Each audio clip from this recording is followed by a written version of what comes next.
Добрый вечер. Здравствуйте, товарищи.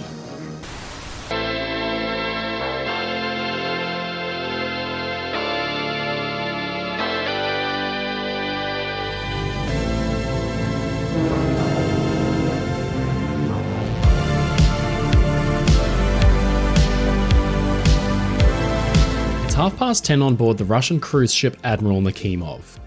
The vessel has just set out with 888 passengers and 346 crew. It's a warm evening, and the mood on board is cheerful, lively.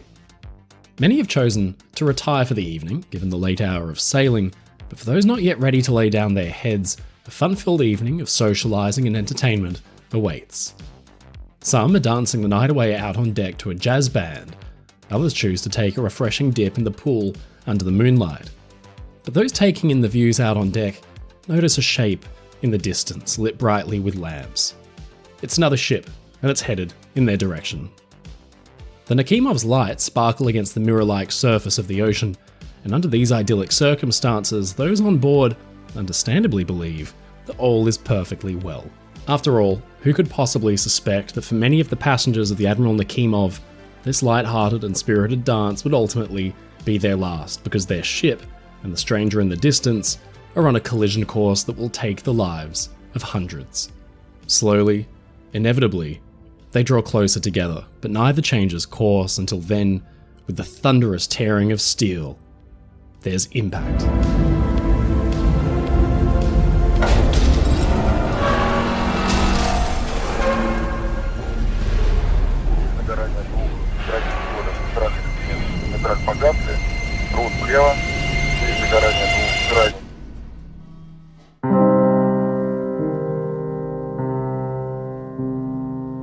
The Admiral Nakhimov was a beloved Soviet cruise ship. It had carried excited holidaymakers on summer trips that formed happy memories for tens of thousands, and yet, on a calm, clear night, a third of her complement met their end and the ship was lost. It became a scandal for the Soviet Union in a year of scandal so large that it was ultimately confined to the history books, and few in the West ever even heard the name Admiral Nakhimov. Yet, for the families of victims, the events of that evening are still all too real.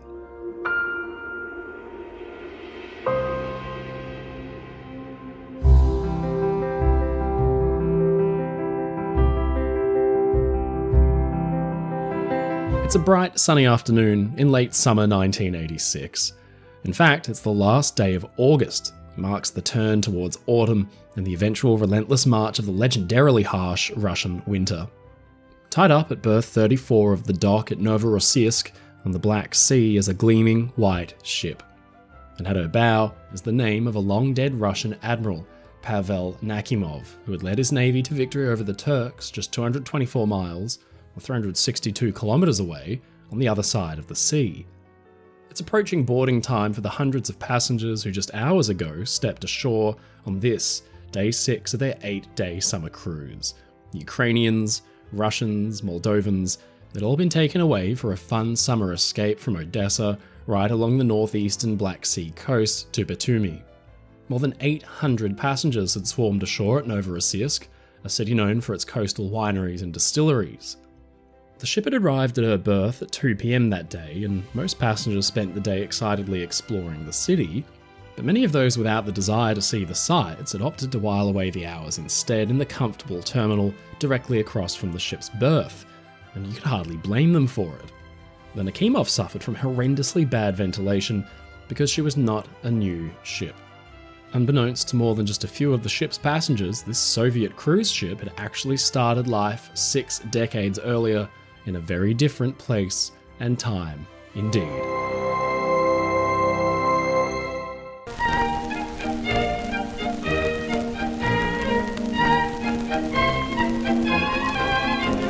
Germany, 1925.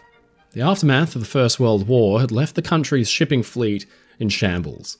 Their proud and awe-inspiring trio of superliners, the Imperator, the Vaterland, and the Bismarck, they'd all found themselves in the hands of Allied nations as reparations, and the Treaty of Versailles saw Germany's battleship fleet reduced to bare bones. To get their merchant navy back on its feet, sizable loans were taken out from foreign banks, and while German shipbuilders might have been tempted to immediately begin building the biggest and the best again, they would soon realise that a gentler, more gradual approach was needed. The result was a series of modest, mid-sized German ocean liners for the 1920s that struck a balance between utility and luxury, moderate size, and reliability. One liner that came of this post-war effort was the SS Berlin, built by the Bremer Vulcan shipyard for the North German Lloyd Company. She made her maiden voyage in 1925 bound for New York. At just over 15,000 gross registered tons and capable of speeds around 16 knots, she was still a mere shadow of the liners that had come before her. She would never be a blue ribbon contender, and her interiors, lovely enough that they were, would likely fail to thrill the most affluent of society. But she, and the liners like her, were solid, dependable vessels that got companies like North German Lloyd back on their feet. Fast forward to the 1930s, and Germany had once again changed, gripped by the fierce vice of Nazism. The rise of Adolf Hitler and his depraved regime saw the country's merchant fleet used for nefarious purposes in the lead-up to war. In 1939, the Berlin was chartered for a Nazi cruise program, the Strength Through Joy organization, which rewarded hard-working Nazi members of the Labour Front and their families with holidays. But it was a short-lived role. The war erupted that same year, and the Berlin was put to service as a hospital ship.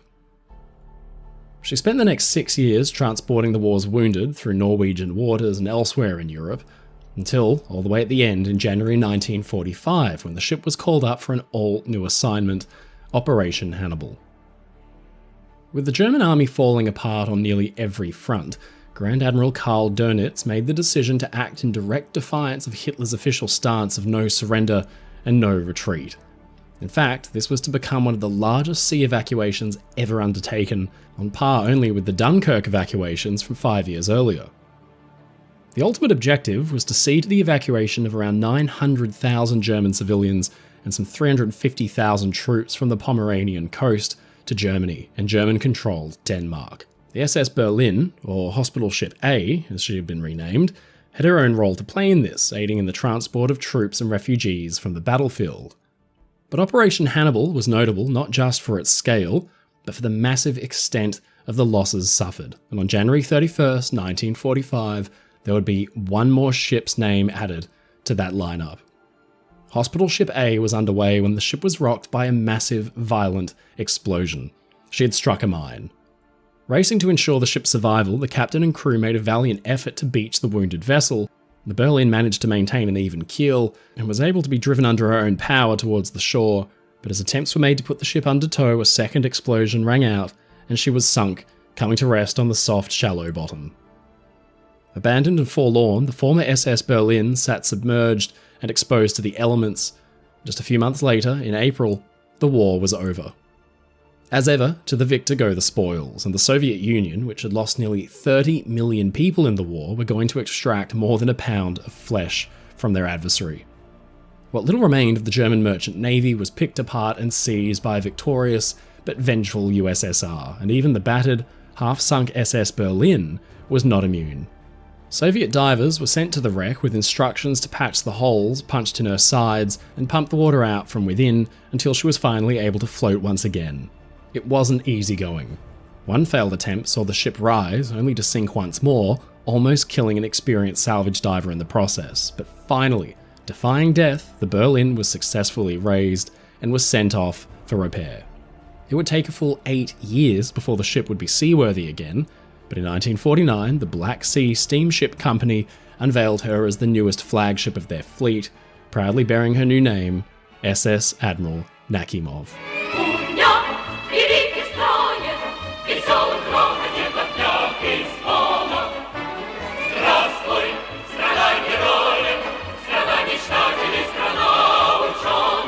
Cruising in the West had enjoyed some popularity before the war, but would only really rise to full popularity in the 1960s. Predating this was the impressive, but now largely forgotten, Soviet cruise industry. It's actually an unlikely story of success. Before the war, the Soviet cruise industry had been a paltry thing, largely thanks to a lack of suitable ships. But the defeat of Germany saw the USSR inundated with a fresh fleet of dozens of medium-sized ocean liners perfectly suited to the task. The Black Sea, in Russia's southwest, offered a unique opportunity for a growing industry. In summer, it's comfortably warm thanks to its subtropical climate. A 6 to 10 day cruise could see a ship pass through a series of Soviet-friendly ports that were as unique and varied as the Union itself. The Admiral Nakhimov was put to work on a schedule that mirrored its Nazi one, a kind of state-run holiday system that rewarded and recharged hard-working families with summer getaways. To the long-suffering peasantry of Russia and Ukraine, who were used to dreary factory or farm work, a week's voyage on a big ship would have been inconceivable and the epitome of luxury. Many chose to spend their 2 weeks annual paid vacation aboard one of the new cruise ships. Surprisingly, the Soviet cruise ships still made use of a class system, and because the secret purpose of the cruises was to make sure workers were rested, one can only assume the voyagers were likely nowhere near as decadent and boisterous as their Western counterparts. But still, Admiral Nakhimov and her fleetmates, Rossiya and Pobeda, were immensely popular and served for a shockingly long time. By August 1986, Admiral Nakhimov was 61 years old. The Rossiya and the Pobeda were retired, and soon it would be the Nakhimov's turn. Some even wondered if the 1986 season would be her last, and they were right, but for a reason nobody could ever have expected.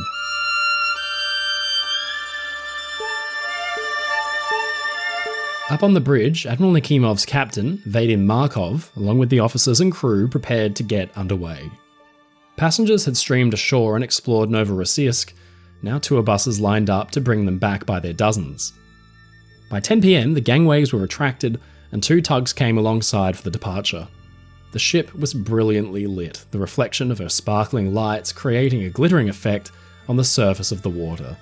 It had been a perfect evening with a glorious sunset. No wonder these cruises were so popular. Aboard there was a party atmosphere.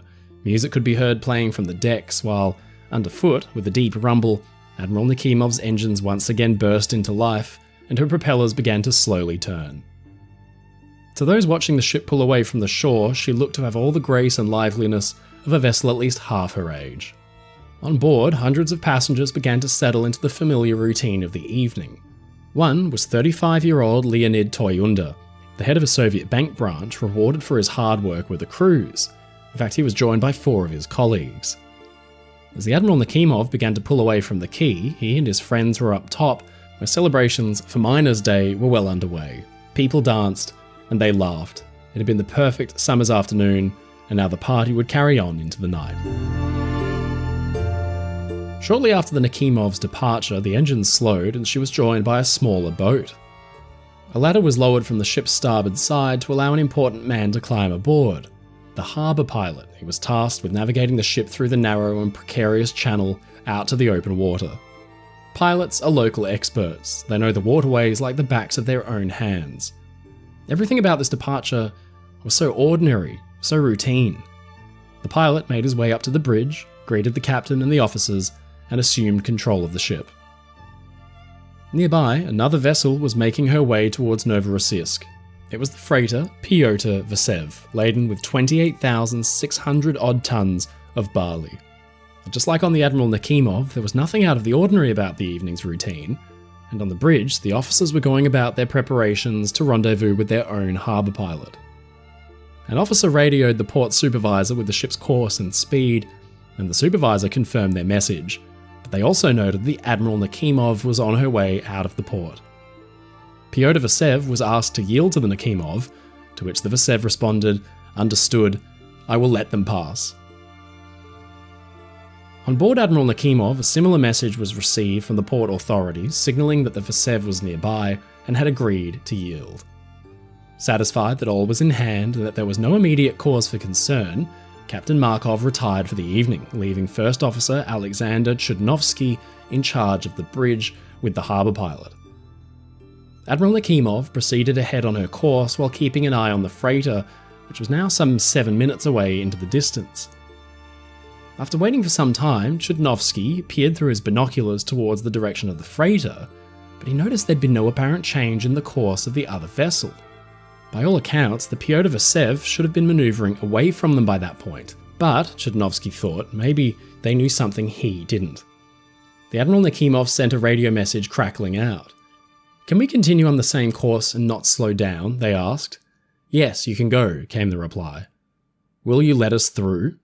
"Yes, go ahead." Dubiously, they waited and watched. Several long moments passed, and the crew of the Vesev were now beginning to get nervous. Despite repeated assurances from their captain, Viktor Tichenko, that the two ships would pass each other without incident, the once distant passenger vessel was getting closer and closer. The Nakhimov had radioed the Vesev again, verifying that the Vesev did in fact intend to allow the passenger ship to pass. The captain once again signalled that he would yield, but had still not ordered any changes to his ship's course or speed. The Vesev's third officer reported that the bearing on the nearby ship remained unchanged, a huge red flag that any seasoned skipper should have heeded right away. But Captain Tichenko still seemed confident that no change of course was necessary. He thought the two ships would miss. He was tragically dead wrong. The two vessels were on a clear collision course, and it was becoming more and more evident to the crew with every passing second that time was running out.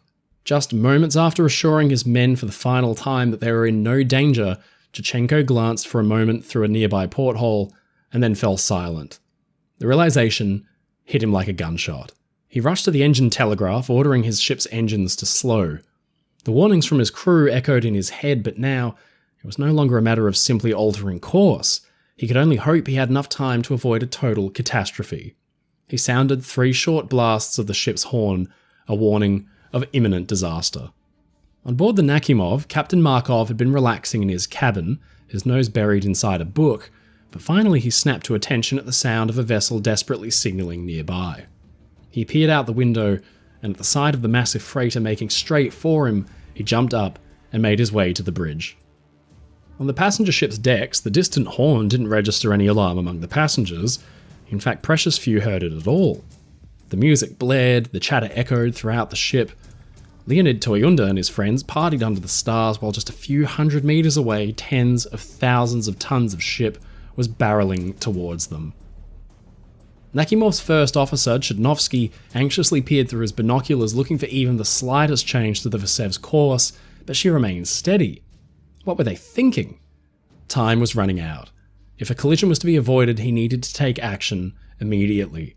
His stomach in knots, he ordered a 10-degree change to his ship's heading. He looked through his binoculars and began to pray. Aboard the Pyotr Vesev, Captain Tichenko realized the full magnitude of his error.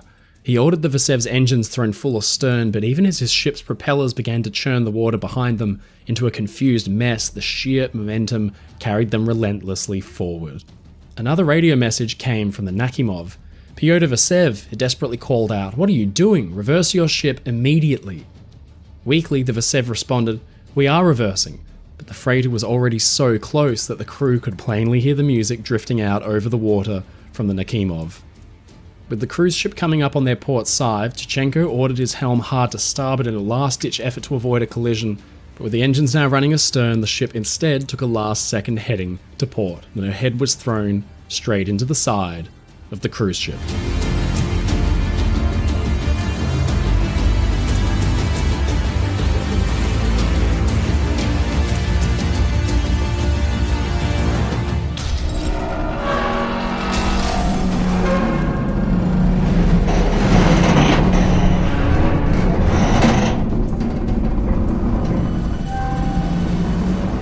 Jolt ripped through the Admiral Nakhimov, seemingly to its core as the bow of the Vesev hammered into her starboard side, tearing through the hull like tissue.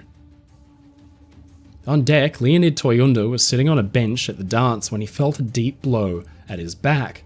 But despite the harsh impact and because of the joyous mood, nobody seemed to know what had happened.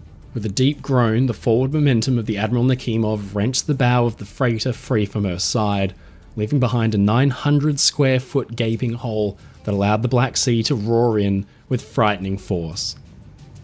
The Nakhimov, which had just been lit so brilliantly against the night sky, suddenly fell into darkness as her boilers and generators were flooded with hundreds and hundreds of tons of seawater. The sudden inrush threw Admiral Nakhimov hard onto her side. Even for those most confused among the passengers, this must have seemed like an obvious portent of doom. A sailor, Sapozhnikov, knew the seriousness of the situation and waited for an alarm, but nothing came.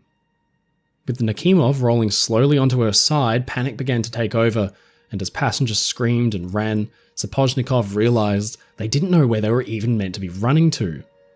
One could only imagine, he said, what the people who got on the steamer for the first time felt. These are 8 decks, 180 metres long, with numerous passengers, nooks, ladders and doors. Even I needed 2 weeks to study this entire metal labyrinth. What can we say about the passengers who knew only a few routes to the restaurant and the exit to the shore?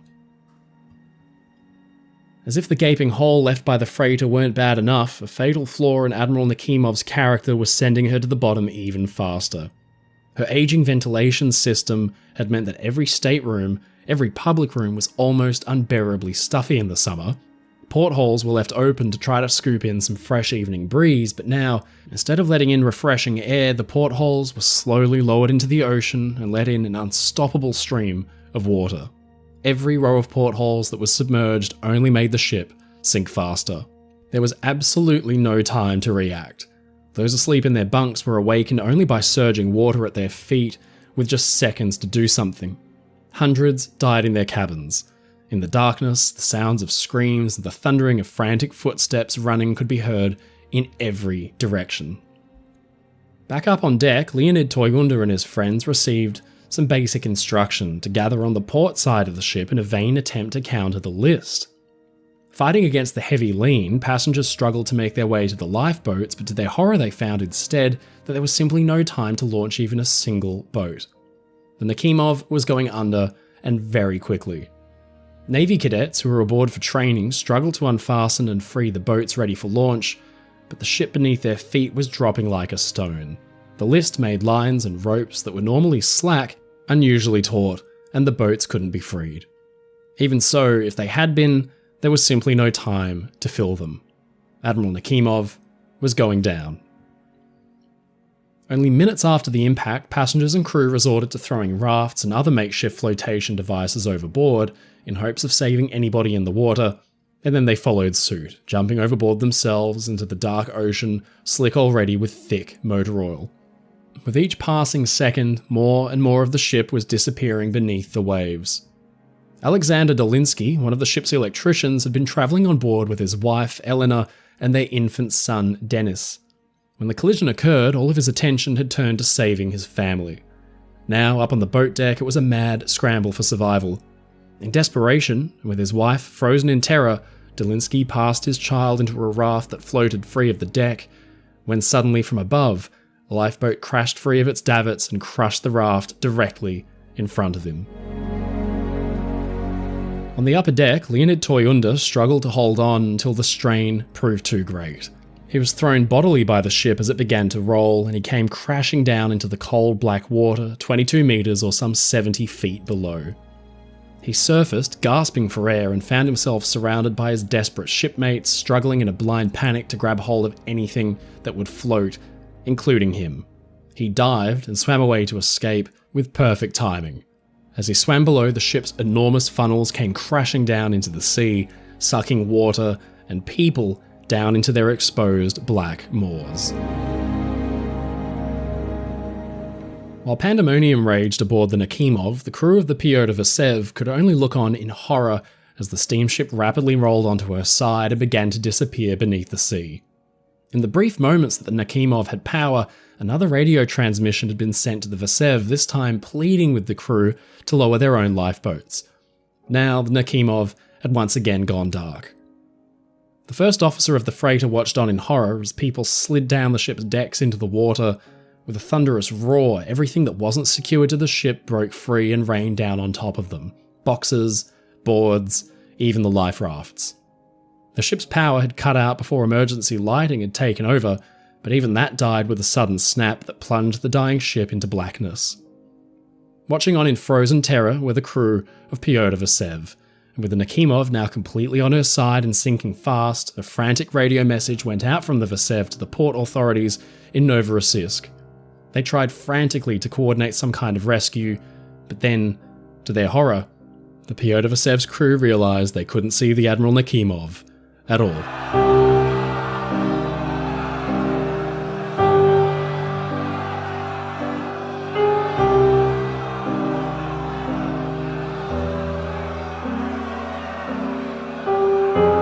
The Admiral Nakimov had gone under about 11:20 p.m, just 7 minutes after colliding with the freighter Pyotr Vasev. In the spot where the ship had once sat was instead a grim sight, a mass of writhing, terrified people fighting to keep their heads above the water, clinging to rafts, life jackets, anything that could float. The ship had been transporting a large volume of green paint, and when it went down it had spilled freely into the sea, along with the tons of fuel. The water's surface became a thick mixture of sludge, and those fighting for their lives were coated in it. Even worse, it was cold. The evening had been nice and warm, but at night time the water became frigid. Leonid Toyunda was separated from his friends and found himself alone in the blackness when he suddenly hit his head on a boat floating free from the wreck. He and 40 more passengers clung onto the side, too weak to lift themselves in. From the bridge of Pyotr Vasev, Captain Chichenko ordered his ship slowly towards the wreck side, intending to pull survivors from the water, but after 20 minutes, he retreated, realizing the dangers of navigating this large freighter through the mass of terrified survivors. The ship's motor launch was lowered and began rescuing survivors from the water instead, while the crew worked to lower the ship's ladders to help those floating near the freighter. Many survivors attempted to climb to safety, but for some, the combination of injury and exhaustion was simply too much. They fell backwards into the sea again, knocking others off as they went. Simply climbing up became an impossible task. For reasons unknown, whether it was due to shock, fear, or a simple oversight, it would take Captain Chichenko another 40 full minutes before he officially reported the sinking to the port authorities. The rescue operation was already well underway by that point, and it seemed that every ship, boat, trawler, and tug on the coast of the Black Sea had been called to action. The pilot boat, LK-90, was the first to arrive on scene, pulling around 118 people from the water onto their comparatively small vessel. It was quickly followed by a veritable flotilla of tugs, motorboats, and patrol boats all ready to aid in the rescue effort. Among the flotilla of boats on hand to help was one which had just helped pull the Nakimov from her berth scarcely an hour before. They pulled dozens of frightened men, women and children from the water, all of them stained green from the paint. Survivors spent hours clinging on for dear life to anything they could find, while around them others succumbed to their injuries or their exhaustion. When they were finally pulled from the sea, survivors were in varying stages of shock, shaking, covered in oil and paint, separated from their family, their friends, many in desperate need of medical attention, when just hours prior they'd been dancing, laughing, and clinking glasses. At least one woman was pulled alive from the ocean but died shortly afterward from a heart attack. In total, 64 vessels and 20 helicopters assisted in the rescue, and as a result, 836 people survived the sinking. They were the fortunate ones. 359 passengers and 64 crew were lost.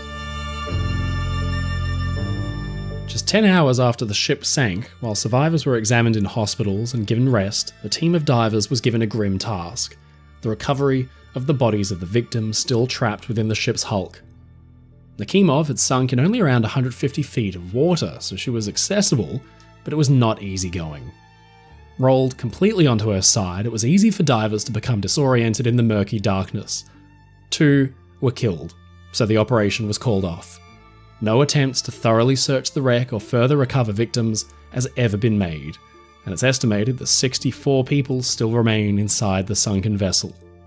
Admiral Nakimov, the darling cruise ship of the Black Sea, had become their tomb.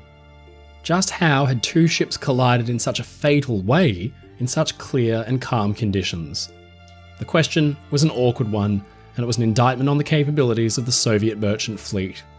The following year, an extensive investigation was launched by the Soviet government to find who was at fault for the disaster.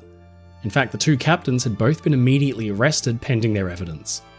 First, Captain Chichenko aboard the freighter, Pyotr Vasev, had failed to alter the course of his ship as instructed in order to let the Admiral Nakimov pass, and had taken 40 full minutes to report the ship sinking to port authorities. It was found that he'd ignored the repeated warnings from his crew and the crew of the Admiral Nakimov to take action in order to avoid the collision. But then, Captain Markov of the Admiral Nakimov was found to have been negligent too, because he had left the bridge prematurely that evening, and he'd neglected to take charge of the situation that had put the lives of everyone on board his ship in danger.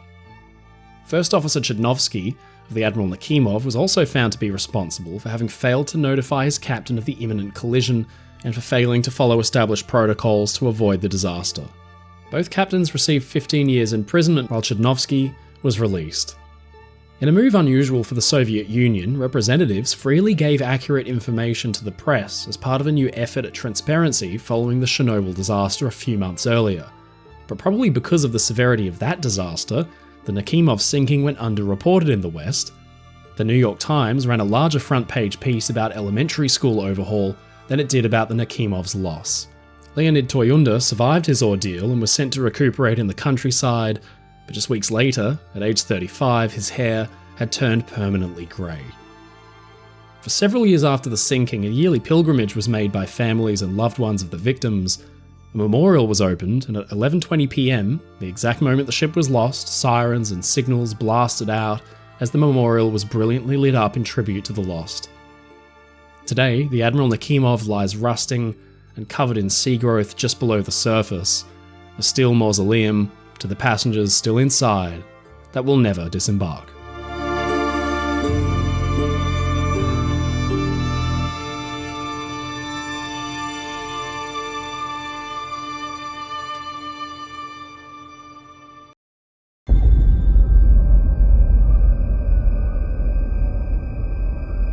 It's early in the morning, May 29th, 1914, and the coal-carrying freighter Stortstad is plodding its way slowly along in the dark. A few minutes ago, the lights from another ship were spotted way ahead in the distance, but then, at the worst possible moment, a dense fog bank rolled in and shrouded the ship from view. Stortstad's crew can't see more than 100 feet in front of their ship. The two vessels signal to one another in the fog, blasting their horns. But then, Stortstad's captain spots something terrifying. Out of the murky black, he sees lights where they shouldn't be. And close by, from a ship directly in front of him. Then, the fog dissolves to reveal the still cliff face of an Oceanliner's side, and his ship is about to crash straight into it. He rings down an urgent order to his engine room, full speed astern, but he doesn't even look to see if his orders followed. His eyes are fixated, wide with terror, at the massive ship that looms over him. Stortstad's propeller thrashes in the water, but it's too late. Collision can't be avoided.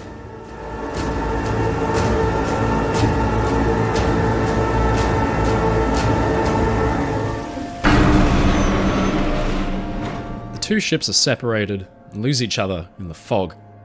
But 10 minutes after the impact, all was still and quiet. When drifting across the water from somewhere out in the darkness, Captain Anderson and his crew began to hear something. It was the sound of screaming.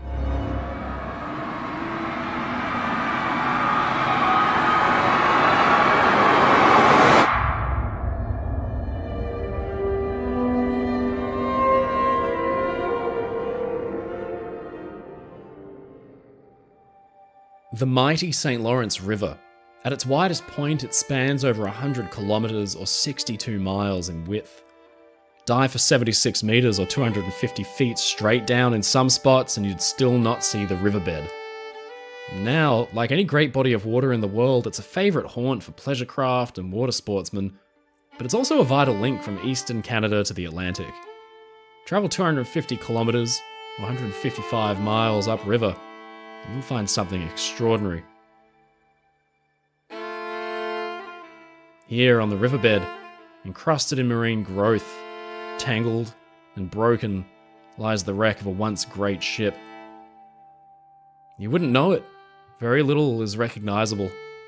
It's a cold, dark, lonely place, and only the most skilled divers in the world ever visit. But what if I told you that this ship was once the pride of its owners, so renowned and beloved that it even had a popular waltz written about it? The ship had carried thousands of hopefuls to new lives in Canada from Europe. Now, scattered throughout its wreck, you can find bones, hundreds of them. These were once people looking to visit their family and friends, starting new jobs or going to new schools. Musicians, clerks, engineers, performers, children. 110 years ago, this tangle of wreckage looked very different.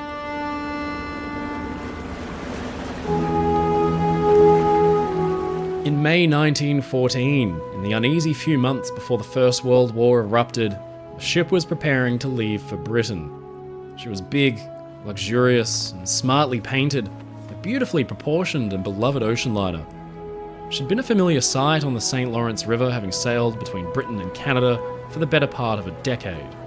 She was reliable and trusty, but also glamorous and comfortable. If you'd stood on the dock as passengers swarmed aboard that morning, you might have gazed up in admiring wonder at her gleaming nameplate. The golden letters proudly spelled out the name which made her a favourite of so many Irish immigrants. She was called the Empress of Ireland. The Empress of Ireland was the brainchild of the Canadian Pacific Railway, an incredible company with a vast, sprawling network of transport that circled the globe. It had started in the 1880s as an effort to expand the Canadian railway network out of Ontario. By 1886, the company had spanned the North American continent, meaning you could haul goods and passengers from one coast to another in just 6 days, a journey that once would have taken weeks on horseback or by ox train. To complement this network, the company negotiated with the British government to establish a steamship service operating between Canada, Britain, and the Far East. By the early 1900s, this profitable service had grown to include a simply massive fleet of hundreds of ships. It was possible to travel from Japan to Canada and then to keep on going back to Japan without once stepping foot from off of a Canadian Pacific Railway ship or train. The world's biggest and best-known ships operated the glamorous transatlantic route from Liverpool or Southampton in Britain to New York in America. Not only did this court millionaires and the famous, but it also carried hundreds of thousands of hopeful immigrants from Europe to start new lives in America. But Canada offered plenty of opportunities to migrants as well, so ships plied the Atlantic from Britain to Quebec or Montreal. In 1903, the Canadian Pacific Railway rushed to capitalise on this bustling trade, but this was not the glamorous New York service that showed. Canadian Pacific's early ships were second-hand, having been bought from other lines at a bargain. They were mostly combination cargo passenger ships with just as much focus on the freight that they carried as the people. So to get a leg up on the competition and truly cement their transatlantic dominance, Canadian Pacific lines set out to invest in their future. They would order 2 brand new, huge ocean liners to be built to an exacting standard. They would be every bit as glamorous and comfortable as their bigger rivals on the millionaire's route to New York, and hopefully attract a clientele because of it. The pair of identical sister ships would take turns operating between Liverpool and Quebec in the summer season, and they need to run at high speeds, 18 knots, to ensure a regular weekly service from both sides of the Atlantic. Their speed would be complemented by their size. Passengers wanted safety and comfort, and Canadian Pacific would give it to them. The pair of sister ships would be by far the biggest in the Canadian Pacific's fleet, 14,191 gross registered tons and 570 feet, or 170 metres in length. The order was placed in 1905 with Fairfield Shipbuilding at Govan in Scotland. It was a great choice. Fairfield was a renowned builder of warships for the Admiralty.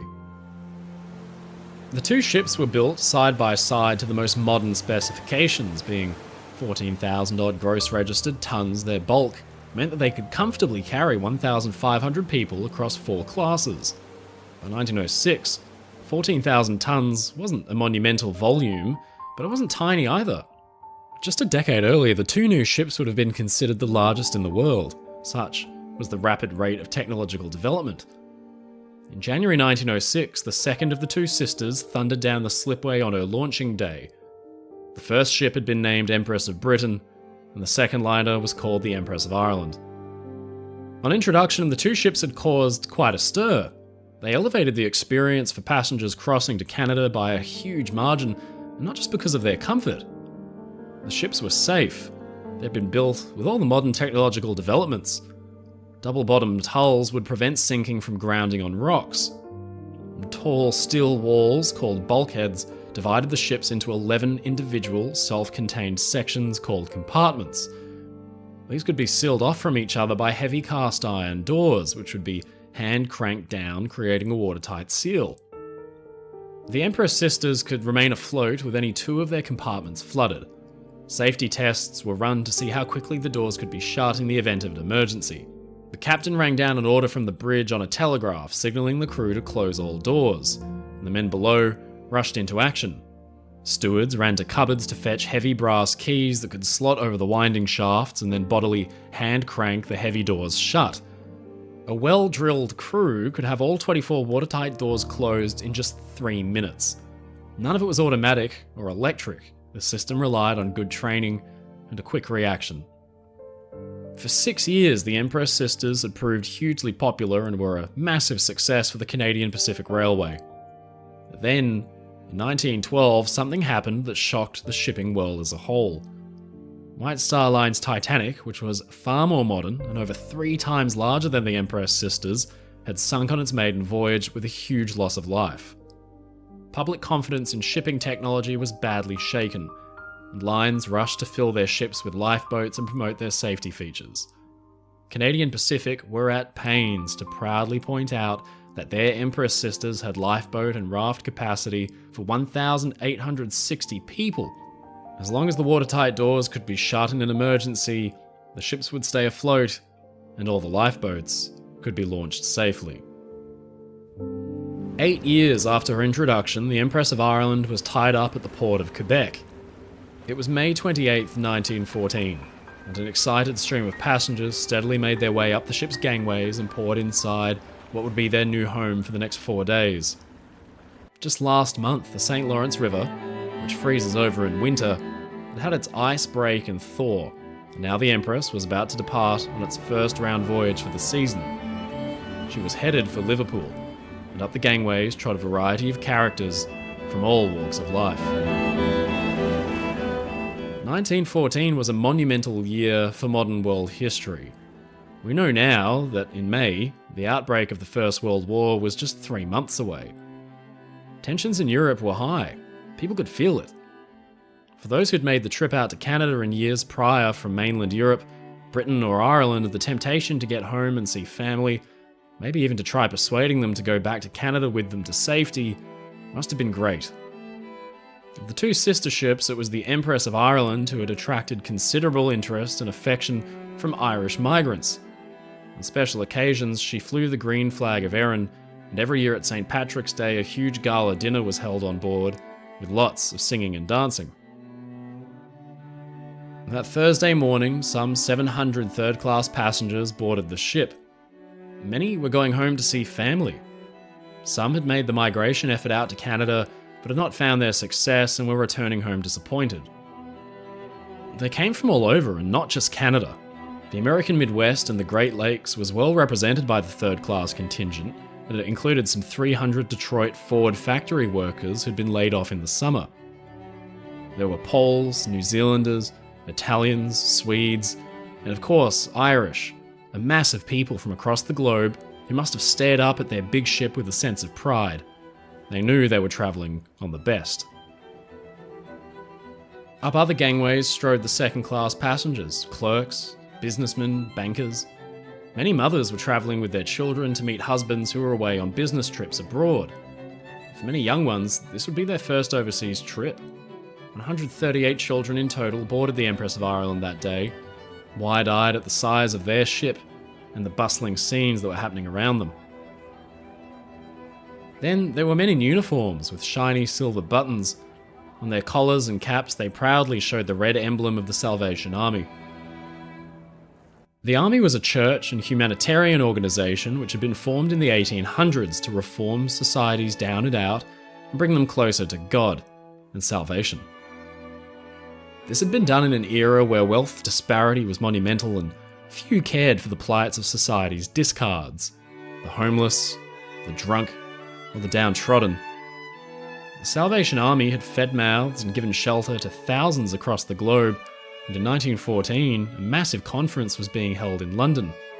This was an opportunity for members of the organisation to come together for world peace and to showcase what their own little chapter of the Salvation Army looked like. They were noted for their staff bands. It had started as a quirky tradition in 1879, but by 1914 the sight of Salvationist musicians was familiar and well loved. That day, 167 members of Canada's Salvation Army boarded the Empress of Ireland in second class. They were headed by their beloved commissioner, David Rees, a kindly, bearded man of 57, and joining him was his wife, Ruth. They'd actually met in the Salvation Army and fallen for one another, and up the ship's gangway she must have anxiously corralled the couple's 3 young children.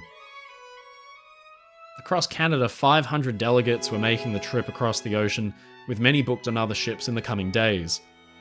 In early June, there'd be a huge reception at the Royal Albert Hall, and the expected turnout was 5,000 people. The Salvationists gazed down excitedly from the decks of the ship, and their comrades had turned out to see them off from the dockside. First class was underbooked for this voyage, which was unusual for that time of year, but what the class lacked in number it more than made up for in personality. Calmly onto the ship strode Mr. Lawrence Irving and his wife Mabel Hackney, renowned actors, the two of them. Lawrence was the son of legendary actor and manager Sir Henry Irving. From a young age, he must have known he had big shoes to fill. The young man had wowed audiences on the stage and turned his hand to writing hit plays, but it was in 1901 that a young actress joined his theatre company and his life was to change forever. Mabel Hackney was a talented actress from Wales, and she enchanted audiences across the Atlantic. For Lawrence, it was like love at first sight.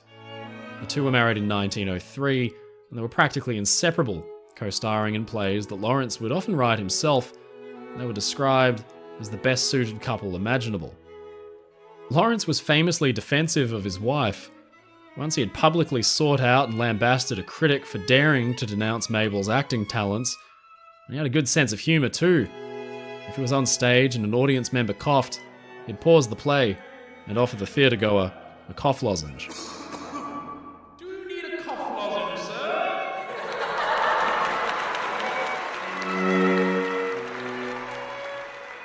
Lawrence and Mabel were at the height of their careers, and they'd just led their theatre troupe on a highly successful tour of Canada where they'd generated rave reviews. And they were at last heading for home, proud of their success, but then there'd been a small hold-up. Their agent had switched their booking. Originally, the whole theatre troupe was supposed to travel on the Empress of Ireland, but they were moved onto White Star Line's Titanic, which was due to sail 3 days later.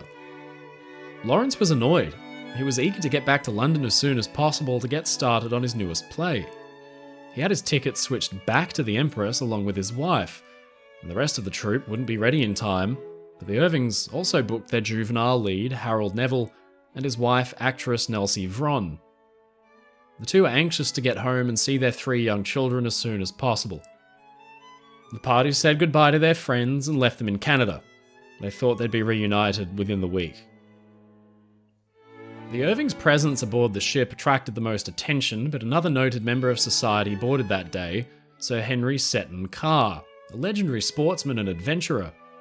At 61 years of age, the man had a voracious appetite for activity. He swam, hunted, hiked, rowed, golfed. He was at last headed for home after a series of business trips abroad. But there's no doubt, once on board the ship, he must have been planning for his next big adventure. The time of departure was drawing near. On the dockside, well-wishers gathered to see the big ship off. Some waved to loved ones on board, but others were just strangers excited to see the first departure of the Empress for this season. Gazing down from the bridge at all of the hubbub of activity was the Empress's master, Captain Henry Kendall. Kendall was a young up-and-comer in the Canadian Pacific Railway's service, at a sprightly 40 years of age, but even by 1914 he'd made quite a name for himself. In 1900 he'd survived a shipwreck off Newfoundland, and then 2 years later he'd worked with none other than Mr. Guglielmo Marconi himself in helping to develop ship-to-shore wireless radio. He joined Canadian Pacific in 1910, and then became something of a celebrity for the most bizarre of reasons. He was in command of the older Canadian Pacific ship Montrose when a suspicious passenger caught his attention. Leaving from Britain, Kendall suspected the man of being a notorious wanted fugitive and radioed back. Scotland Yard was hunting a dangerous murderer, and they suspected him of fleeing the country.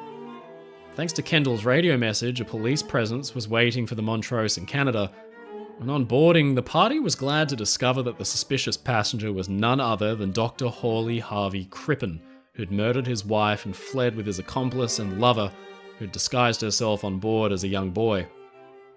The disguise hadn't worked. The keen-eyed Kendall had figured them both out immediately for who they truly were. It was the first time that radio had helped apprehend criminals. And to top it all off, as captain of the Lake Champlain, Kendall had sped to the rescue of the Oceanliner Corsican after it had struck an iceberg. Kendall was Canadian Pacific Line's rising star, and it seemed natural to put him in charge of one of their two most treasured and glamorous ships.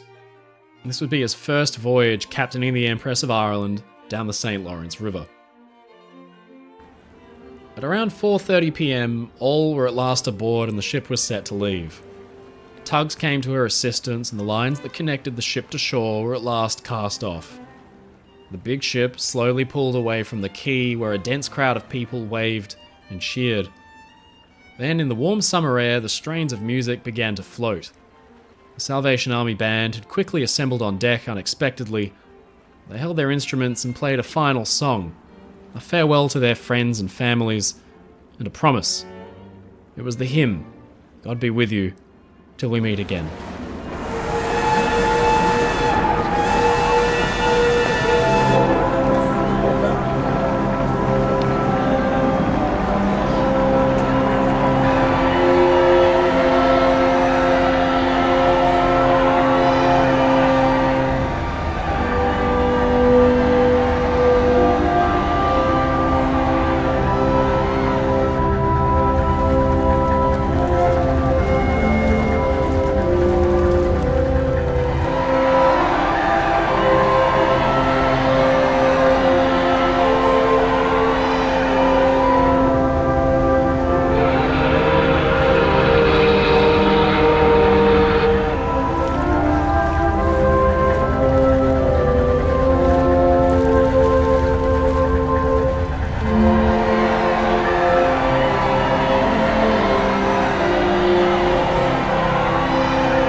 By late afternoon, the Empress had cleared the channel and Captain Kendall had opened her engines up.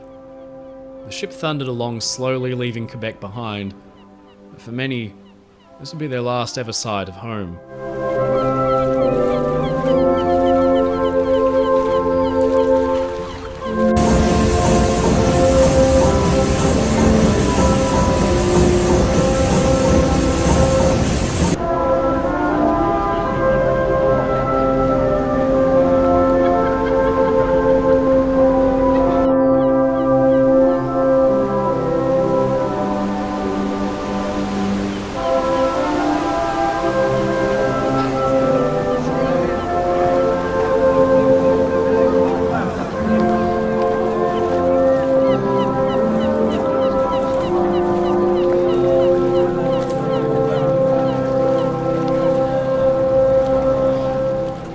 The Empress slipped away into the evening, the gathered crowd dispersed, and the ship's passengers began to get settled into their new home.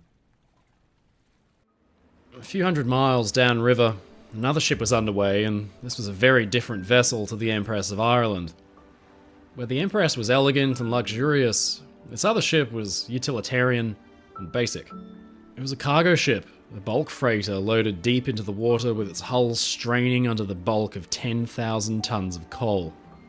But to the small crew on board, their cargo ship was also a home, and this was a happy one. The ship was named Stortstad, only 4 years at sea, and extremely modern. When she'd first arrived at Philadelphia on her maiden voyage in 1911, she'd disembarked the largest single load of iron ore ever carried by a single ship until that point. It might sound now like a dubious honour, but her crew and owners must have been extremely proud. On the bridge stood Captain Thomas Anderson, a gruff old sea dog, broad-chested and with a huge moustache. He'd been at sea for 30 years and he knew his business well, but aside from his 30-odd crew, there was another important person on board who even kept the captain in check: his wife. Mrs. Anderson had cheerfully joined her husband on many voyages and turned the captain's Spartan cabin into a home with soft furnishings and even new curtains. The ship below Anderson's feet was tough, very tough. She'd been built using a system of construction that was designed specifically to reinforce her against ice flows and other obstacles in her path during winter and other tough crossings. With a dead straight front end and heavily reinforced framing that ran the entire length of the ship's hull, the Stortstad was a rugged, formidable thing. Laden with over 10,000 tons of coal, the ship would take miles to stop. Good navigation and seamanship was crucial because ships like Stortstad had been involved in dozens of collisions before. In 1895, a German ship had been sunk in minutes after being rammed by a freighter that was just like Stortstad. The icebreaker bow turned out to be perfectly adept at breaking other ships too. All of this can't have been far out of Captain Anderson's mind as his vessel plodded its way up the St. Lawrence River, but with an experienced crew and years of his own life spent before the mast, he was confident they'd reach Montreal the next day, and Mrs. Anderson might even do some more shopping. He smoked his pipe and watched the river in front of him.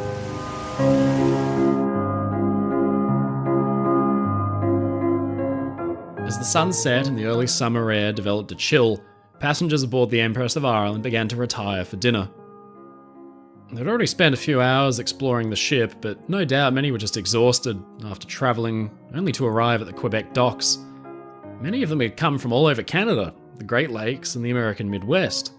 Going through the rigmarole of boarding a liner, passing through inspection, customs and baggage, it was all extremely tiring. Many went to bed early. The tradition was that on the first night of a steamer's voyage, first-class passengers didn't even need to dress in their finery for dinner. Everybody was just too tired. There'd be time to explore the ship more tomorrow. Down in the first-class dining saloon, silverware and crockery gently clinked as hungry passengers happily ate their meals and chatted to their new shipboard companions.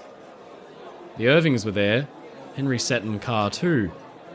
Ever the rake, he had ignored tradition and dressed in his best for dinner. The ship's string orchestra plucked and sawed out the popular tunes of the day. The dining saloon was a gorgeous space with a huge glass Baroque dome that towered over it. As the passengers dispersed from dinner, many would have enjoyed the other spaces at their leisure. The gorgeous music room, a richly decorated salon centered on the top of the dining saloon's dome. Up here, passengers could sink into sofas and listen to strains from the grand piano. Elsewhere, they converged in the library or the smoking room. The Empress wasn't as big or glamorous as the larger transatlantic liners of the day, but she was pretty darn close. In second class, diners chatted away happily. They had a similar array of comfortable rooms to enjoy, like a smoking room and library. The Salvation Army members were excited. The mood on board was festive. Many had never left Canada before. After dinner, the band formed up again and gave an impromptu concert for third class.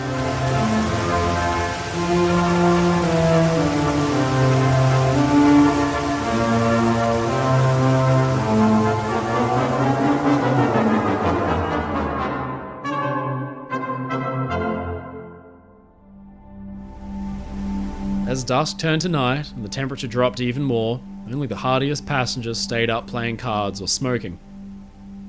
The ship was well on its way now, approaching Rimouski where it would drop off the pilot.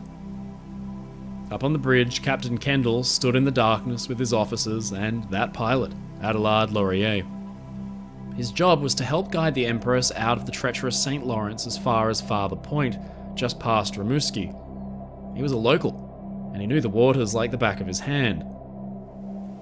The bridge was always kept in darkness to preserve night vision, but that night there was a more dangerous menace to visibility: fog. As the competing air currents converge on the cold river water in early summer, the St. Lawrence is notorious for generating impenetrable banks of fog seemingly at random. As the Empress of Ireland passed little towns that dotted the riverbanks, fog banks crept in, and the ship would have to be slowed right down. It was a tiring process, but it had to be done. Safety was paramount. Captain Kendall led a veritable floating town's worth of staff and crew with dozens of skills and specialities. Bakers and cooks, sailors and engineers, stewards and nurses, they all combined to create an army of people some 400 strong who kept their ship running.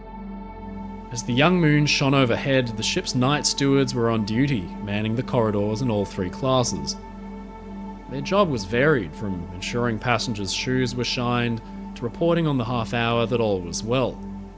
But in the event of an emergency, they were also trained in lowering the ship's watertight doors. Without automatic lowering, it would be down to them to save the ship. But as the hours crept on, in the deserted corridors, disaster must have been the last thing on their minds. At 1:30 AM, the ship had reached Farther Point, and it was time for the pilot Laurier to hop off. He shook Kendall's hand, and as the Empress of Ireland came to a halt, the tiny pilot cutter Eureka came alongside. A ladder was laid over the side, and Laurier nimbly stepped off and onto the cutter. Then some sacks were tossed down, the last of the mail to leave the ship. It included letters from the Salvationists who were already writing home to friends about the fun they'd had on board. They promised they'd write more when they got to Britain. Eureka set out for home at Farther Point, and the Empress's engines started up again.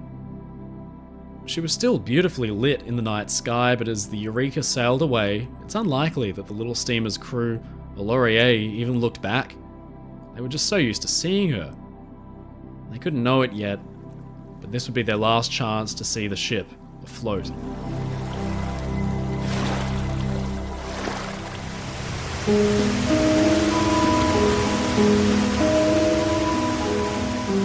The Empress's engines rumbled faithfully.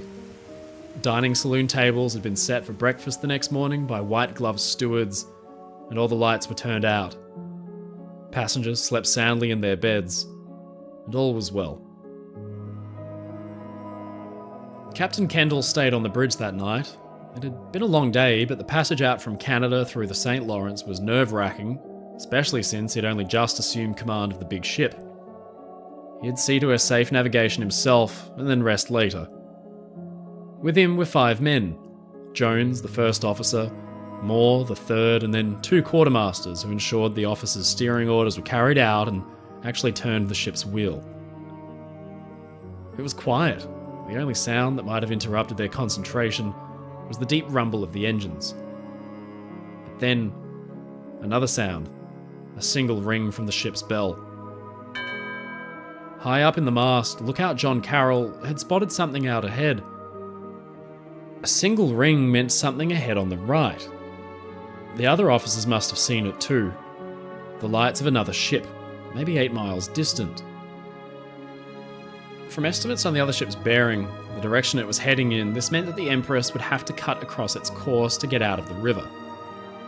Kendall was taking the Empress diagonally out across the river to exit onto the Atlantic, but there was no cause for alarm. The other ship had right of way, technically, but the Empress was fast and would easily clear the other ship's course within 8 miles. He watched the other ship carefully to ensure there would be no problem. The two approached and all was fine, but then something caught Kendall's eye. The St. Lawrence was pulling its old tricks again. A thick blanket of fog was creeping out across the river. This normally wouldn't be a problem. There were simple rules for dealing with fog at sea, born of years of trial and error and disaster. For big steamers, the best thing to do was to post additional lookouts, sound the ship's whistles at a regular interval, and grope ahead slowly without changing course. You might think that it'd be safest to stop, but a big ship stopped has no way of turning or controlling its movements. In a river with a strong current like the St. Lawrence, you might drift directly into disaster with no way of getting out of it. A ship like the Empress takes time to build up speed. With no water rushing over its rudder, there was just no way of turning. Kendall took one long last look at the stranger before it was finally obscured from view. He judged it to be now just over 1.5 miles away. Close. Too close. Maybe he was just being extra cautious. The Canadian Pacific Railway urged caution of its captains, and this was, of course, his first time captaining the Empress down the river. At sea, the master's decision is final, and Kendall had a choice to make. The fog had come at exactly the time and place the ships would be passing close by one another. It was almost like somebody had designed it that way on purpose. Kendall second-guessed himself. With his ship moving slow ahead, he rang down an order on the telegraph, full astern. He'd set his engines in reverse and slowly bring his ship to a stop until the fog had passed. He blasted his ship's whistles, 3 short blasts meaning, "I'm going astern." He figured that the other ship would understand and maybe do the same. If both ships stopped, then the fog would drift and they could resume passage. The fog swirled in and hid the Empress from the outside world. It was still and silent. The stars were gone, and so was the moon. All of it was hidden by a thick cloud of mist. With his ship coming to a slow stop, Kendall rang down to stop the engines and blasted the whistles again twice. "I am stopped," it meant.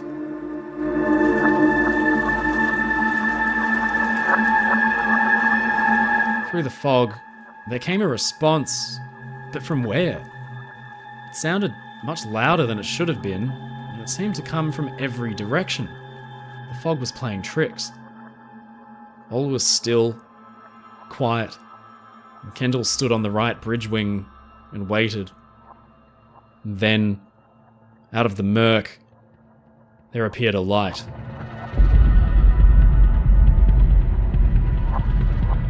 Kendall's eyes strained in the dark, and out of the fog the lights materialized into the front end of a huge freighter, and it was bearing down on his ship with speed.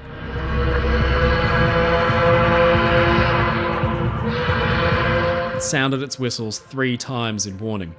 There wasn't any time to lose. Kendall sprang into action.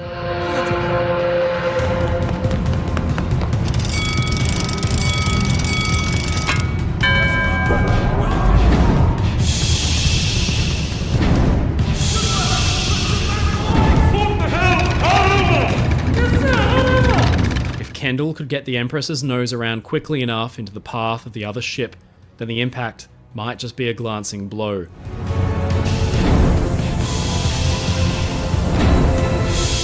He had ordered the engines full ahead and the wheel hard around, but his ship was stopped. There could be no escape.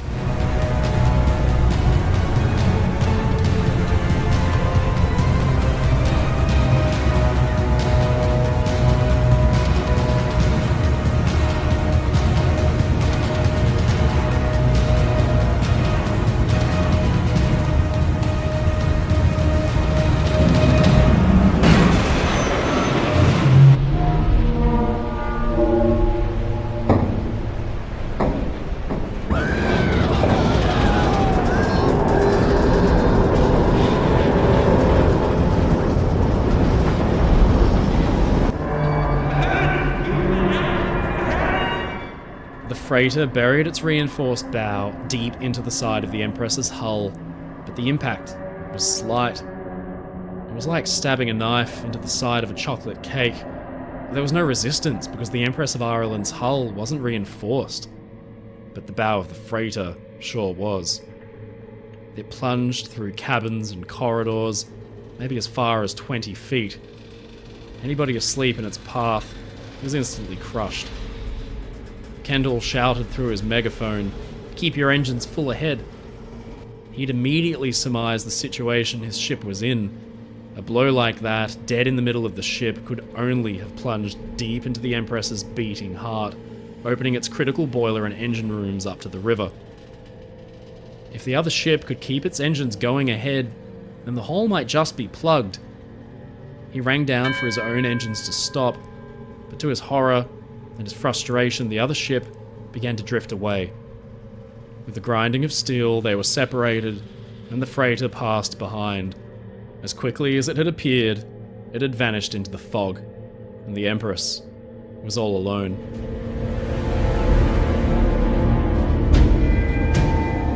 Kendall raced to his telegraph and signaled for all the watertight doors to be shut.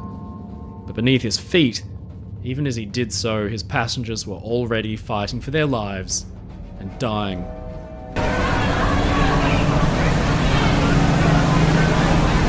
The freighter's bow had left a gaping wound as much as 25 feet deep and 14 feet wide, around 8 by 5 meters. Her bow was the height of a 3-story building. It had crushed through the hull from the bottom of the boiler rooms and up into the passenger cabins high above the waterline. Those in the immediate vicinity who weren't crushed would have found themselves drowned in their bunks because some 60,000 gallons, 227,000 litres of river water began to roar into the Empress every second. Any of those that ran out into the corridors on that side of the ship were confronted with a tsunami of river water that surged in and flattened everything in its path.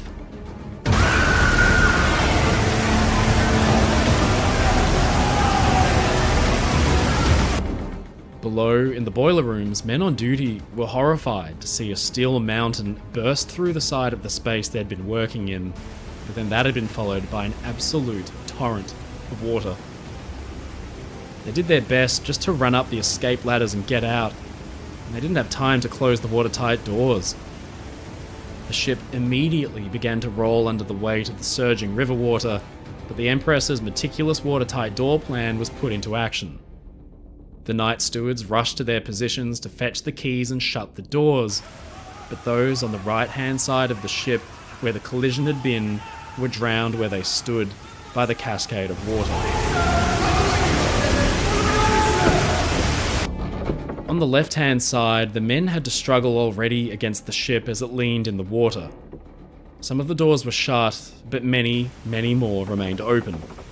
Not a single night steward from 3rd class survived the night. The plan had failed, and the Empress was sinking. Kendall knew already that his ship was in bad shape. He didn't need an inspection to confirm it. He ordered the lifeboats uncovered and loaded with passengers almost immediately, and his crew faithfully got to work. Below their feet, hundreds of passengers, mostly migrants and 3rd class, were awoken simply by rushing water and blindly groped their way through the unfamiliar winding corridors, looking for a way out. The corridors they were clambering through began to lean heavily under their feet. The collision had been subtle, too subtle. Most of the passengers weren't even woken by it. Some had been woken instead by the loud booming of the ship's horns in the fog. They stepped curiously out on deck. The lucky ones stayed and got into a lifeboat, but the less fortunate thought everything was in hand and just went back to their rooms, never to be seen again. In the short few minutes after the collision, as hundreds fought for life trapped down below, there was an unmistakably ominous sign of danger. The ship's lights began to fade to a dull red. Kendall knew he couldn't be far from the southern bank of the river. He planned to run the Empress full speed into the soft mud and beach his ship, stopping it from sinking. He picked up a telephone on the bridge and asked the chief engineer down below to run the engines full speed ahead, but the chief's response was despondent. There was no steam left. The freighter's bow had smashed through both boiler rooms and flooded them. The steam, the very lifeblood that the Empress had operated on, that it relied on for running its engines and machinery, was gone. But crucially, the steam also ran the ship's dynamos and created electricity. With a snap, the light switched off for good, and the ship was plunged into darkness.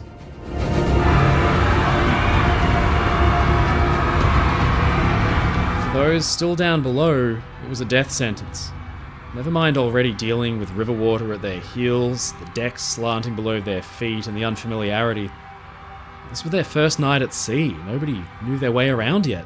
They hadn't explored enough. When the lights died, there must have been absolute despair beyond words. Some may have lit matches to try and find a way out, but close at hand always was the rising water. Inevitably, it caught up with them.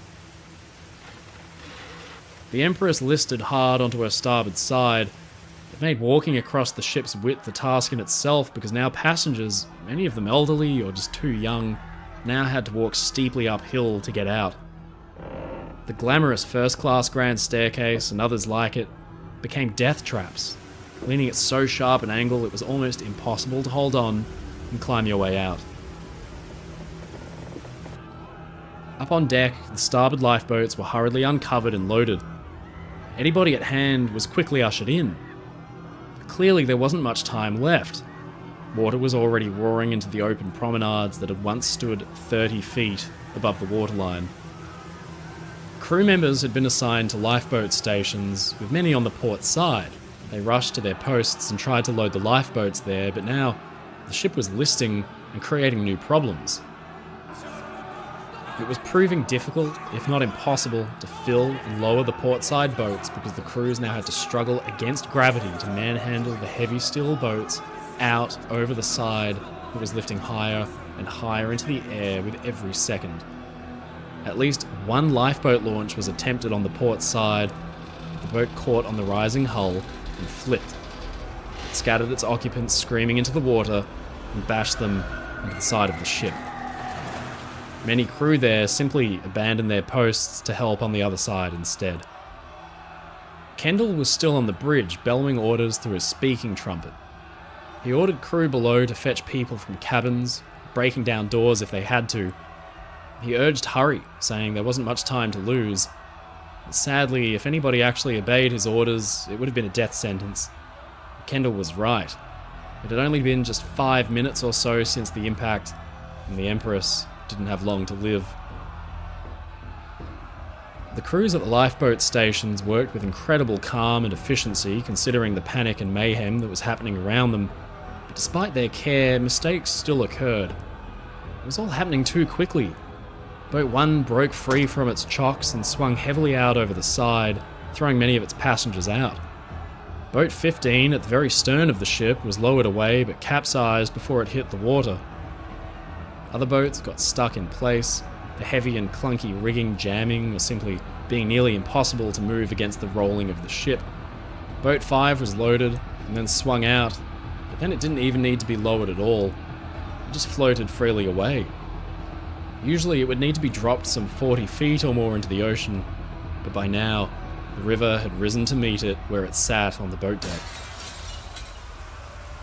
Down below, the fight for life continued.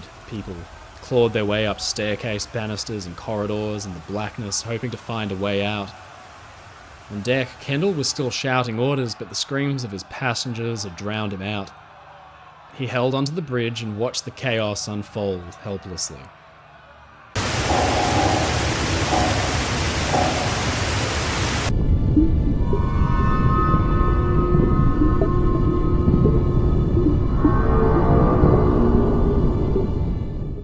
His passengers were in a fight for their lives, but so was his ship. It had sat there for nearing 10 minutes, filling quickly with tons and tons of water. It was all a matter of buoyancy, stability, and mathematics. A fight against gravity. But then, the Empress lost her fight, and gravity won.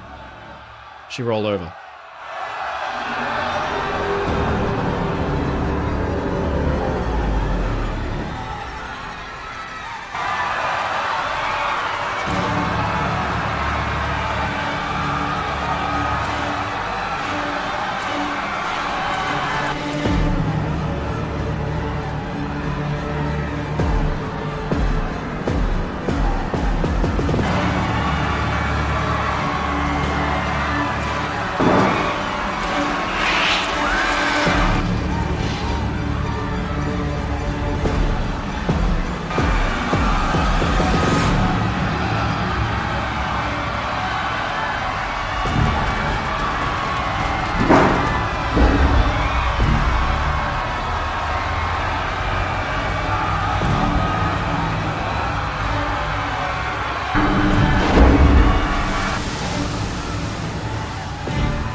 The Empress's 14,191-ton bulk rolled onto the heads of its passengers, and as it did, tons and tons of deck equipment broke free and crushed them.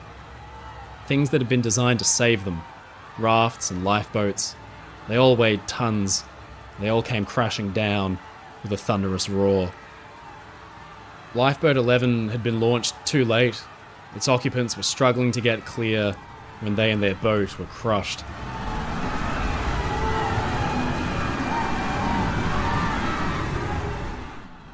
Their left side now pointed to the heavens. The Empress sat still in the water, and the lucky few in the boats looked on in horror. From the water, hundreds of mouths screamed for help. Perversely, the whole scene was lit dimly by 24 lifebuoys which bobbed to the surface and fired off a chemical flare each. It cast a ghostly blue light over the whole scene. With her whole starboard side in the water, the Empress seemed to stay in place.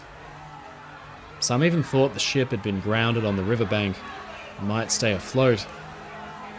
On the exposed port side of the ship, dozens of people clung together. It was a bizarre sight. Some likened it to being at the beach, but instead of sand, there was just sheer black metal. There was a disturbing sight here. Many on this side of the ship had slept through the whole ordeal or didn't have time to escape. They opened their portholes and tried to squeeze through, but the portholes were only 9 inches, or 22 centimeters wide. Try as they might, even with help from others, there was just no way of getting through. They struggled and hurt themselves in the process. One man calmly walked to the back of the ship, stood below one of the massive bronze propellers, and dived into the water. Others sat in place, unsure of what to do. The Empress didn't move, or at least, it didn't seem to. One observant passenger noticed that every wave that seemed to lap on the hull seemed higher up than the last one that had come before it. Below them was 40 feet of ship and 100 feet of river water. The Empress was going down. Slowly, very slowly, the ship began to disappear into the Black River. People who had been struggling to help free those from their portholes had to turn away because the water began to swirl around their feet. From the portholes, they were waving arms, but there was nothing they could do. Like a slowly rising tide, more and more of the ship's side was covered, until finally, with a sigh and a dull boom, the ship disappeared beneath the waves, and hundreds of struggling people were left behind.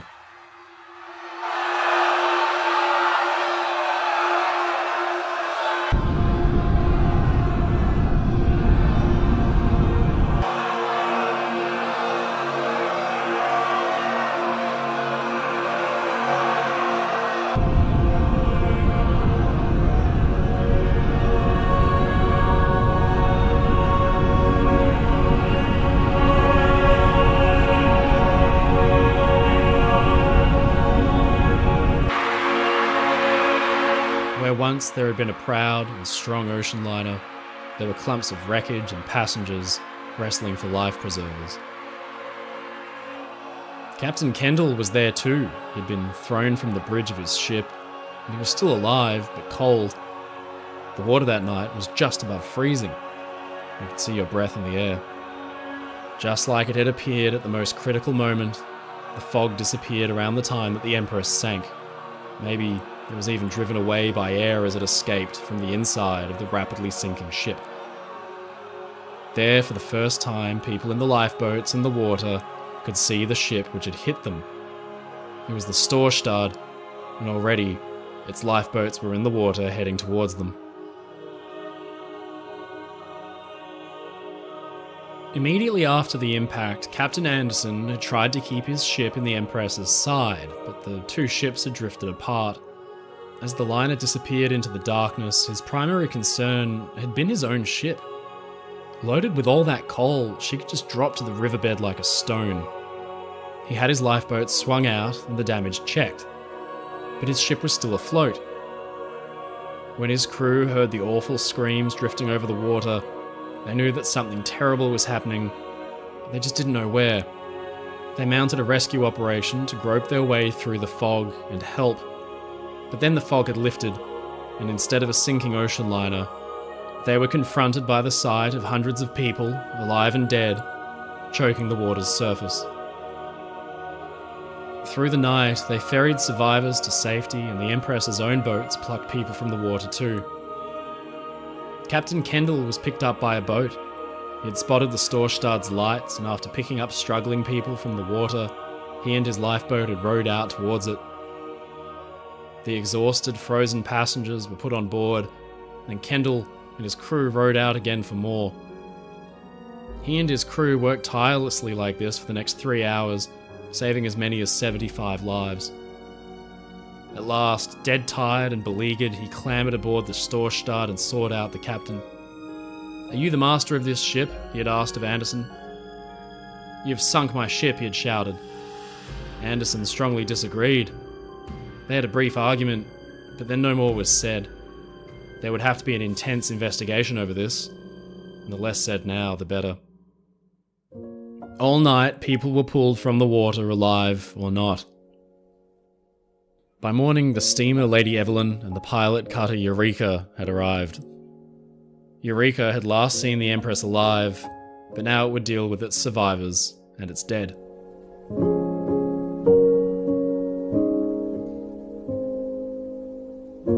The Irvings had been lost. A first-class passenger had seen them inside the ship, Lawrence's face bloodied from a fall. He was trying his best to comfort his wife, and they were last seen clinging to each other on the ship's decks as it sank around them. Sir Henry Seton Carr, the adventurer, had died as well. He was found 2 days later, 40 miles downriver, still in his evening dress. He had died after helping another passenger with their life vest. The Empress of Ireland had sunk in just 14 minutes. There was no time at all for the gallantry and romance of other disasters from history. There was just the quick, the lucky, and the dead. The Nevilles, the young acting couple who travelled with the Irvings, they were lost too. Hundreds were. The Salvation Army contingent had acted heroically and professionally, but the speed with which their ship was lost allowed for little gallantry without the ultimate sacrifice. There had been nearly 170 on board, and only 8 survived. The band was gone, and so too was Commissioner David Rees. He'd given away his life jacket and stayed with his family. They were all lost.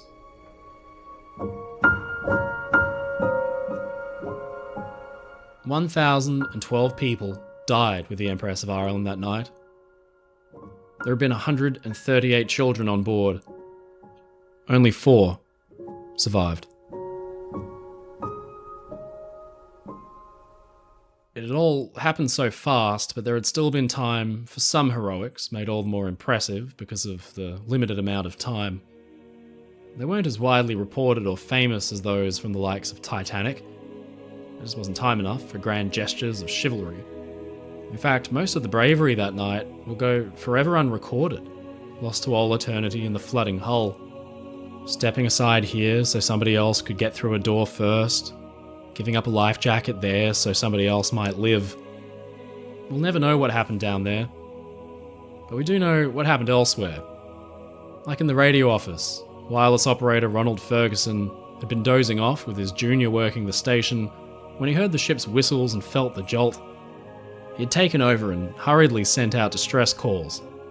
With the ship listing underneath him and having to brace himself from falling out of his chair, Ferguson contacted Father Point Wireless Station with a series of messages that weren't frantic, but the exact opposite.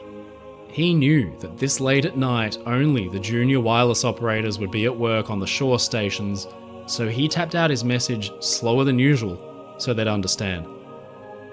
Within 8 minutes from the time of the collision to the sinking, he had tapped out the ship's position and the situation, and rescue ships were already on the way. He burst out of the wireless office at the last minute, and the Empress rolled and threw him into the water. He was saved by a lifeboat, and then, when the Lady Evelyn arrived to the rescue, he had clambered aboard and found out the ship had no radio operator of its own, Despite being exhausted, wet, and nearly frozen, he rushed to the wireless room and began coordinating relief for hours. Ferguson was only 20 years old. Little Florence Lorraine Barber, 8 years old, was sailing back to England with her mother and sister.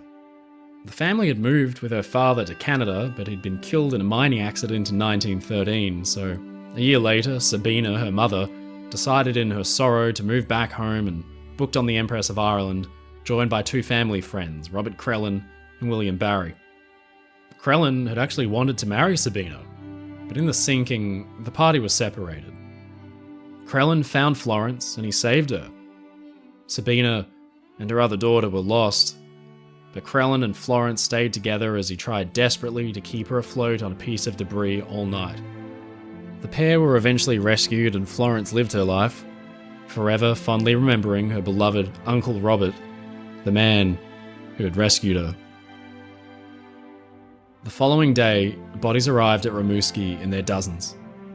There was no provision for this volume of dead, no precedent. The Lady Evelyn had rescued the Empress's passengers and now it retrieved the dead. A makeshift morgue was established and the victims were lined up as coffins were embarked en masse onto trains from Quebec. Bystanders and reporters were moved by the sight of so many little children and mothers who still clutched their babies in their arms. The government cutter Lady Grey embarked the bodies after they were put into their coffins and sailed for Quebec where they could be identified by loved ones and relatives. It was a tragic sight. 188 remains of the Empress's passengers were carefully carried off the ship to sheds on the quay. Just a day earlier, those same people had set out excitedly to new beginnings and chapters in their lives, but now their stories ended here.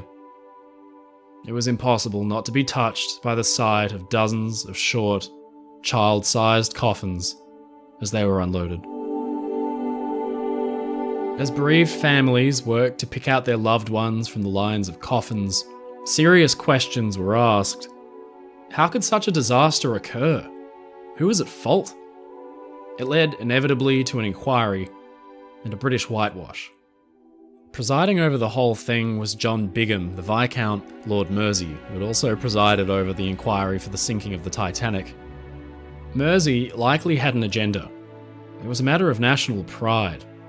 The Commonwealth ship had been sunk and there was an easy scapegoat in the Norwegian Stortstad. What exactly happened that night in the fog is hard to say for certain. The inquiry reports make for interesting reading. From the outset, it's clear that almost everybody blamed the Stortstad, but that's not an entirely fair assessment.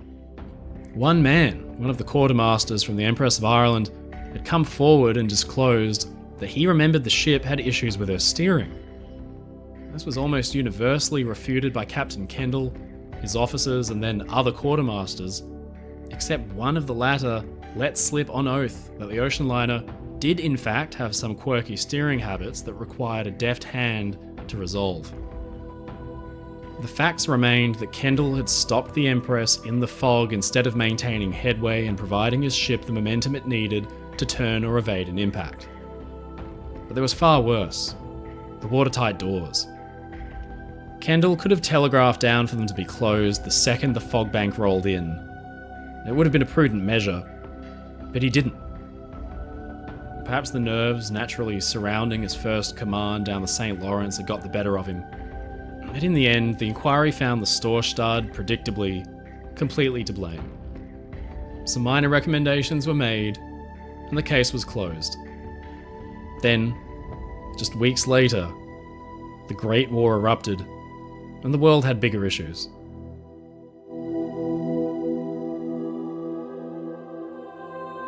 The impact of the Empress of Ireland disaster was felt all over the world.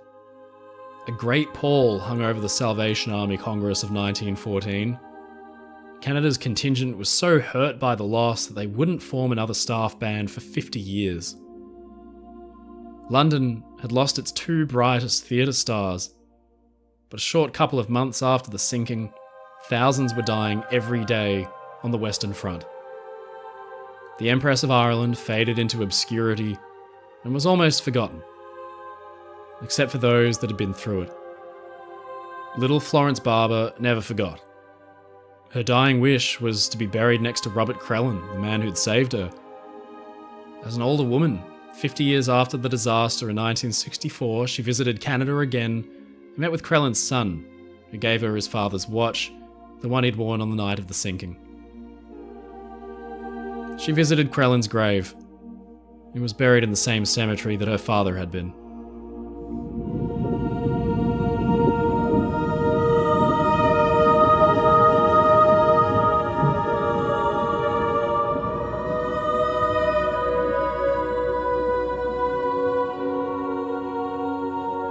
Today, on the bottom of the St. Lawrence River, you'll find the remains of the Empress of Ireland.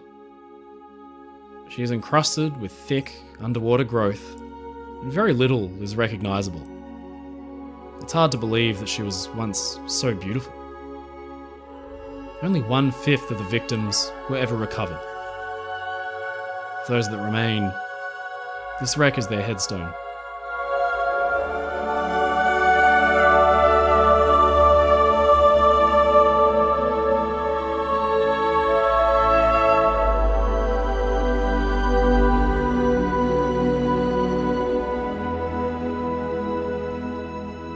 Today, all we can do is cast our mind's eye back to that gleaming golden summer afternoon when thousands of people were excited to travel on what was then one of the most beautiful ships in the world.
It's September 21st, 1911, and the world's largest, newest, and grandest passenger steamer, White Star Line's RMS Olympic, is slowly limping her way back to Southampton, a massive triangle-shaped gash in her side. Onlookers are aghast at the state of the liner, and the word is beginning to spread about the accident that has caused her injuries. The Olympic, having recently departed on her 5th voyage for New York, was making her way out of the narrow channel of the Solent to the open waters of the Atlantic under the guidance of a harbour pilot, as was routine. Shortly after, as she was leaving, she was joined by a smaller vessel, the protected cruiser HMS Hawke of the Royal Navy, which had been undergoing her annual power trials. As the two ships went about navigating the channel, the Hawke following closely behind Olympic, things took a sudden, jarring turn. The cruiser began to close in on the liner to a distance of about 100 feet until her stem was in line with Olympic's bridge. As the liner gained speed, she began to pull away from the cruiser that seemed hell-bent on overtaking her, but then the unexplainable happened. Witnesses said they watched as, seemingly out of nowhere, the cruiser made a sudden turn to port, possibly in an attempt to cross Olympic's wake and pass behind her. But instead, the cruiser just swung out at a nearly perfectly right angle, plunging her bow directly into the liner's side, the force of the impact being felt by passengers throughout the ship. When the Hawke finally managed to break free of the liner's hull, it left behind a gaping wound near Olympic's engine room, and clear damage to her machinery. Once it pulled away, the Hawke's once prominent bow was found to have been crushed flat by the impact. But by some miracle, both ships stayed afloat, and there were no casualties on either side. But even in that moment, passengers who had witnessed the accident couldn't manage to make sense of what had just happened. Now with Olympic tied up back at Southampton, requiring extensive repairs, the world was left to wonder about what exactly had happened in those fateful moments of the Solent. Was it the work of a disgruntled officer gone rogue, some kind of equipment malfunction, or the result of some other mysterious force of nature? The Olympic Hawk collision is one of the most well-known ship incidents in history that isn't a disaster. It's not well known for the loss of life or the amount of injuries. There were none. But for the sheer drama of it all, because it delayed the finishing of Titanic, and because the grandest ship in the world, the Olympic, was badly damaged in her initial season. And because the damage seemed to prove that ships like Olympic were, at last, unsinkable. This is the story of the collision between HMS Hawk and RMS Olympic. The Solent, a strait running around 20 miles in length and up to 5 miles wide. On one side of this channel, you'll find the Isle of Wight, and on the other, mainland England. This channel is a vital one for maritime traffic, as all vessels approaching or leaving Southampton have to navigate its waters. Coming down through the east side of the Solent, a ship must navigate through a series of navigational buoys before reaching a stretch of water known as Spithead, and finally making it to the open waters of the English Channel, and eventually the Atlantic. This was, of course, no easy task. The channel is relatively narrow, the turns are frequent and very precise. There's very little room for error when navigating through and around other shipping traffic. A task requiring this level of precision is best left to an expert, a harbour pilot, whose task is to navigate a ship through narrow, shallow waterways like this on its way to or from the harbour. Harbour pilots are tasked with knowing these waters like the back of their own hand, and seeing to it that the ship is guided safely to its destination. Think of them like a temporary and highly specialised captain brought on board only for the trickiest parts of that voyage. On September 20th, 1911, RMS Olympic was making her way out of Southampton water towards the open Atlantic via the Solent, with 1,313 passengers aboard on her 5th voyage en route to Cherbourg, France, and eventually New York. Pilot George William Bowyer was guiding the ship through the channel. This was his 5th time as acting master of this new and notable vessel. All was perfectly routine. Shortly after noon, the ship was making her way south out of Southampton water, having left the dock. Having sighted the Hawk steaming on her eastward course, Olympic sounded 2 blasts of her horn to let the Hawk know of her intention to round the West Bramble buoy. She was making around 12 knots. At the same time, HMS Hawk, a protected cruiser of the Royal Navy, was also navigating the Solent under the guidance of Commander William Blunt. She wasn't making for the Atlantic. Instead, she was headed back east through the Channel after having completed the first half of her annual power trials. Shortly after 12:30 p.m, Lieutenant Geoffrey Bashford, officer of the watch, had just finished his lunch and arrived back on the bridge of the Hawk in time to spot the large and opulent White Star liner making her way south and preparing to navigate the complex series of buoys in the area. A few minutes later, the crew of Hawk noted the 2 puffs of steam from Olympic's whistles as she stated her intention to port around the West Bramble buoy and into the East Solent. Now, realizing a ship of Olympic's size would need as much breathing room for that turn as possible, Commander Blunt ordered the Hawk on a slightly more northerly course to make way for the other ship. So far, nothing was out of the ordinary. This kind of thing played out day after day in the Solent, and it still does to this day. Once she made her way around the West Bramble buoy, Olympic headed into a straightaway that allowed her to pick up speed. She steadied onto her new course, and her 3 engines were run up to full ahead, with intention to increase her speed to around 20 knots. Still reduced steam, but basically maximum speed for those restricted waterways. The Hawk was making around 15 knots, no slouch, still faster than Olympic at that moment, as it took time for the larger ship to work up to her full speed. Olympic's manoeuvre around the buoy and into the straightaway had put her on a near parallel course with the Hawk, steaming along on her starboard side, but the 2 ships had now become suddenly frighteningly close. Passengers looked on as the 2 vessels steamed side by side, Hawk's stem falling just behind Olympic's bridge, with a distance of about 400 or 500 yards between the 2 of them. The pair maintained this course for about 5 minutes, but then something went horribly, disastrously wrong. The cruiser began to fall back behind Olympic until her bow was just behind Olympic's 3rd funnel, and witnesses say she looked to be making a sudden turn to port, directly into the path of the liner. Seemingly, this may have been to cross behind the larger ship, but it quickly became clear that if that was her intention, she wasn't going to be able to pull it off. Up on the bridge of Olympic, both Captain Smith and Captain Bowyer, the pilot, realised the cruiser steaming alongside them was simply too close for comfort. While the two had initially hoped the Hawk was making an attempt to cross behind them, that hope began to fade fast. As the cruiser drew closer in, Smith remarked to his pilot, "I do not believe she will go under our stern, Bowyer." He replied, "If she's going to strike us, let me know in time to put our helm hard a port." Smith paused, taking stock of the situation, but time was of the essence. Bowyer pressed, "Is she going to strike us or not, sir?" "Yes, Bowyer," Smith responded, "she's going to strike us in the stern." Bowyer quickly ordered the helm hard over to port, but it was too late. Onlookers could do little more than watch in horror as Hawk's bow swung in towards their ship at an almost perfectly right angle, and then came the impact.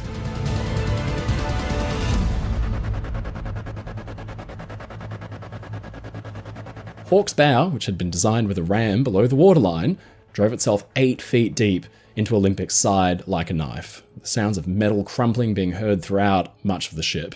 The forward momentum of the liner then pulled the bow of the cruiser from her side just a few moments later, leaving behind a massive triangular wound and allowing in a sudden onrush of water into the ship's critical machine spaces. The watertight doors were ordered shut from the bridge, and both vessels ordered their engines stopped. Once freed from the Olympic's hull, Hawk had rolled heavily to one side and spun, but righted herself quickly. Her own bow had been crushed nearly flat by the impact. Both ships, though, stayed afloat. Save for the initial shock among the passengers, there was very little commotion aboard Olympic after the collision. No injuries or casualties were reported, and some passengers barely even noticed anything had happened at all. Once the initial alarm had worn off, what remained was an air of confusion. Nobody quite knew what to make of what they'd just witnessed. It seemed as though the cruiser had rammed the ship on purpose, but why would they do such a thing? John J. Sinclair, who'd been travelling on Olympic on his way home to New York, gave a statement to the New York Times when he said, "I saw the affair and it seemed to me that the man in charge of the cruiser must have gone crazy." The sentiment was echoed by several other witnesses, all of whom claimed that they watched as the HMS Hawk appeared to violently ram the passenger liner without warning or reason. Another passenger commented, "Something must have been wrong with the steering gear of the cruiser, or else the fellow in charge was crazy." Crazy became the word of the day, a testament to just how preposterous the collision truly seemed to those watching from the decks of Olympic in full sunshine and perfectly clear weather. With more questions than answers, most passengers seemed to turn their attention to the delays they would have to inevitably face as a result of the accident, because obviously Olympic wasn't going anywhere. Meanwhile, the crew went about learning the extent of Olympic's injuries. Aboard the Hawk, unfortunately, the situation was just as bewildering. At the wheel was Quartermaster Ernest Hunt, who'd just taken the helm from Officer Henry Yates. Yates had been ordered by Commander Blunt to steady on the Edgar being another cruiser which was anchored up ahead in Stokes Bay. By steering the Hawk in line with the Edgar, it was hoped the ship's course would stay true without veering any closer to Olympic, which was now closing in fast. The ship's crew watched as the massive liner steadied on her course, and Commander Blunt, unhappy with Yates' ability to actually steady the ship, ordered Hunt to take the helm, and the cruiser was put in line with the other one anchored ahead of them. "Port 5, steady on the right-hand fort," Blunt ordered a few moments later, referring to No Man's Fort on their right-hand side. But this is where things began to go very wrong. The Hawk began a slow swing toward the liner on her port side, at which point Blunt shouted, "What are you doing with your helm? Port, port, hard to port." The helm was jammed at 15 degrees to port, and it wouldn't budge.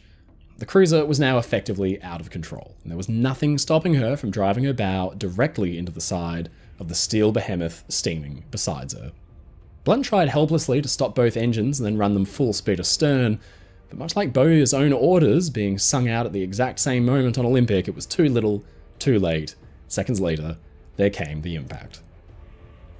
Once the two ships pulled themselves apart, the first order of business for Olympic was to make her way back to port and assess the damage. She was anchored overnight in Osborne Bay, and it was clear, even to those without shipbuilding experience, that she would not be seeing New York anytime soon. By 8 a.m. the next morning, with 6 tugs assisting her, she slowly made her way back to Southampton, under her own power, but hobbled, her stern noticeably down in the water. Harland and Wolff, the shipyard responsible for her construction, actually had facilities available in Southampton for smaller or more routine repairs, but it was obvious that this was going to be a job for the dry dock back in Belfast. Olympic was the world's largest ship, and accommodating her massive size would prove to be an impossibility anywhere else but Belfast, at the very yard that had built her.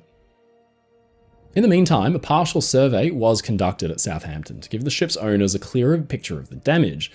What they found was discouraging, to say the least.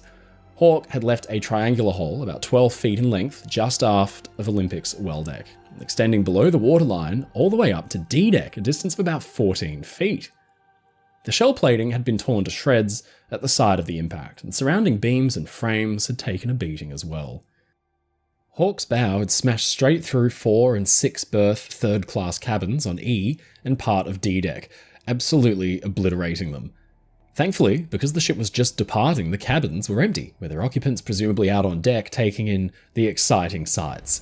Otherwise, it's not unthinkable that one or more entire families could have been wiped out by that sudden, terrifying blow. The damage also extended to her machine spaces below, where it was found that a section of her starboard propeller shaft bossing had been bent, and her starboard propeller blades had also been broken up. She would need to be sent off to Harland & Wolff shipyard in Belfast to see major repairs completed. At first, it was feared that while these repairs were underway, Olympic would need to be pulled from service for up to 3 months. To get Olympic back in action, she'd need to get back to Belfast, but for that, she'd need to be patched up. The Southampton Harland & Wolff works fixed up a temporary wooden patch, complete with a drainage pipe. It was just a short voyage to Belfast, but the patch would make sure Olympic's compartments wouldn't flood along the way. She limped her way back to Belfast, where work was continuing on Titanic, which at that time could only boast one standing funnel. Harland & Wolff got to work pulling men from Titanic to turn Olympic around as quickly as possible to improve on that 3-month outlook. Thankfully, she was made seaworthy again in just 2 months' time, but the work had been done at the expense of Titanic's completion, and this meant that her proposed maiden voyage would be pushed back by almost a full month, from March 20th to April 10th the next year. The changes to White Star's schedule were less than ideal for other reasons as well. The passengers who'd boarded Olympic the day of her collision now scrambled to find passage elsewhere. White Star's offices were flooded with anxious travellers in the hours following her return to Southampton. There would scarcely be enough available berths to accommodate all of them, even on all the other ships available. Now, this spike in demand for passage caused a run on steamers bound for New York, and obtaining a berth on any of the remaining in-service liners came at a premium, with Olympic withdrawn from service. Many travellers looking to transfer onto a new ship were told there was simply nothing available. They'd need to wait up to a fortnight in Europe until they would be able to book passage on another ship. Mr. Harry Payne Whitney was one of these passengers who was simply out of luck. He was quoted as saying, "I suppose I shall now have to become a permanent Britisher." But with the drama over, the question remained of who was at fault for the accident and what exactly had caused it to begin with.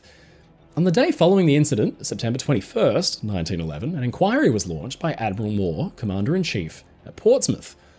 This inquiry was to take place on board the wounded Hawke, and despite directions for the inquiry to be strict and careful, that's a quote, what followed could only be described as very one-sided.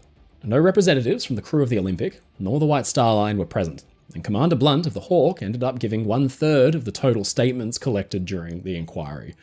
It came as little surprise then, when the results of the inquiry showed conclusively that Olympic was solely to blame. White Star was understandably less than thrilled with this outcome, and what resulted was 3 years of trials, inquiries, and appeals, all in an attempt to unravel the story of what had caused this bizarre collision. On Thursday, November 16th, 1911, hearings began into the cause of the collision between the two ships.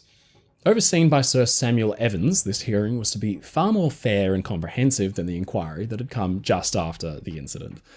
Both sides were allowed to state their arguments before the court. White Star asserted that the collision was solely the fault of the Hawke, who had neglected to keep out of their way, and that their helm was improperly starboarded, or her head was improperly allowed to come to port, and that she had improperly, and at an inappropriate time, attempted to pass to the southward that is behind of Olympic. The government, representing the crew of the Royal Navy cruiser, retorted that among other things, Olympic had come too close to the Hawke, at too great a speed and had taken too wide a sweep round the West Bramble buoy and had not starboarded sufficiently or in due time. Like most court cases, it descended into a game of pointing fingers, with the question of overtaking versus converging vessels being hot on everybody's lips. According to maritime rules, every vessel overtaking any other shall keep out of way of the overtaken vessel. Now, White Star argued that Olympic was being overtaken by Hawke, and therefore Hawke had been in violation of the rule. But on the contrary, the government argued that the two ships were on converging courses, and this would make them crossing vessels, pointing to the rule of maritime law that stated that the vessel which has the other on her starboard side shall keep out of the way of the other. With Hawke on Olympic's starboard side, this would mean it was Olympic who had failed to give way to the cruiser. It basically came down to this. Hawke's men and the Admiralty said the collision had occurred immediately in the wake of Olympic's turn around the West Bramble buoy, meaning the ship should have given way to the vessel on her right, the Hawke, as per the rules of the road. White Star Line argued that the collision had occurred far enough after the turn that instead the overtaking laws should have been at play, and that Hawke was at fault for not keeping clear of the vessel she was trying to overtake. Exactly where the collision had even occurred, which might actually clear up that matter, couldn't be determined. Now, with multiple conflicting reports of everything from positioning to the timeline painting a clearer picture of the incident, it all came down to the finest of details. In the end, the judgment handed down in the inquiry would be another blow for the White Star Line. On December 19th, 1911, Samuel Evans handed his decision. He established, in this scenario, the two ships were on converging courses, and Olympic had failed to give way to the Hawke, which was a crossing vessel, not an overtaking one. But the blame didn't land squarely on the shoulders of the White Star Line, because Evans had granted that since she was under the command of a pilot at the time of the collision, the true blame lay with the negligence of pilot Bowyer, and not the ship's owners or crew. This was really unfortunate. George Bowyer was a Southampton legend who had a fantastic safety record and was extremely popular with the captains he set out to meet and guide into safety. This capable chap would have to wear the blame. But this still didn't sit well with the White Star Line's top brass. They'd been hoping to clear their name entirely and heal the reputational damage inflicted by the collision. So to the Court of Appeals they went, hoping to overturn the verdict and prove once and for all that Olympic had been totally blameless on the incident. Appeal hearings started in March 13th, 1912. It was White Star's hope that this time around, by arguing that the site of the collision differed considerably from what was claimed by the crew of the Hawke, they could convince the court of their version of events. This time they came armed with evidence. Just 1 month prior, a 7.5-ton piece of wreckage had been pulled from the bottom of the channel near the location of the collision. A huge chunk of Hawke's forefoot ripped from the ship as she plunged her way into Olympic's side. By pinpointing the position of this find, the White Star Line hoped to convince the court that the collision had happened more northward and closer to the centre of the channel than what had been asserted by the crew of the Hawke. This would have proved that the collision had happened long after Olympic had completed her turn and that the Hawke was indeed an overtaking vessel. But it was to no avail.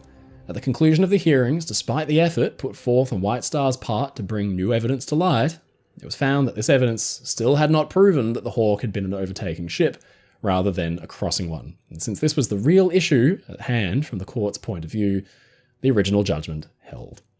Lord Justice Parker, who was overseeing the hearings, maintained that the blame still lay with the pilot, George Bowyer, who, according to Parker, had, quote, misjudged the situation, the relative speeds of the two vessels or their distance from each other, and his own position in the channel, and thus failed to realise his duty to keep out of the way. But the White Star Line was still not content with this outcome. Hoping for one final shot at clearing their name, White Star Line took the case to the House of Lords, the highest court in Britain. Now, by this point, 3 years had passed since the collision, and it was the company's hope that any evidence or new findings that had come forth since then would be enough to finally sway the court's decision in their favour, but still it was not to be. The court once again ruled in the Hawke's favour, upholding the original judgment, dismissing the appeal for the final time. For pilot George Bowyer, it was a professional blow. You can tell he was frustrated by the whole thing, because he later wrote, "Through the Olympic Hawke case, the late Captain E.J. Smith, the officers and I told the truth and nothing but the truth. It was taken to the House of Lords, but the verdict was not altered, the Olympic losing the case.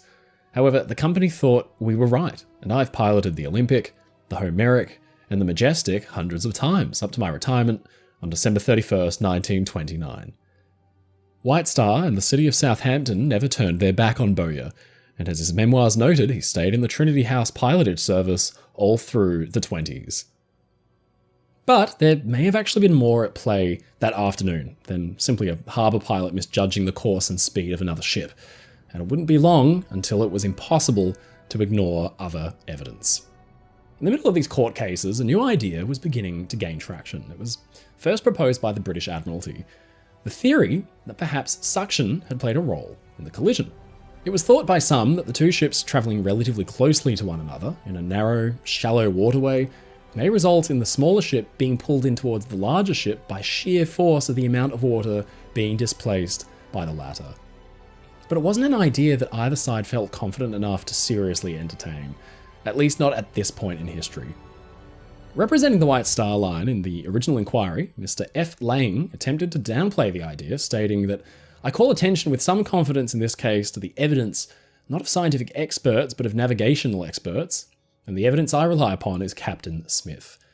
It seemed, at this point in time, it was an easier task to argue negligence in the court of law than to rely on what some might have considered crack science.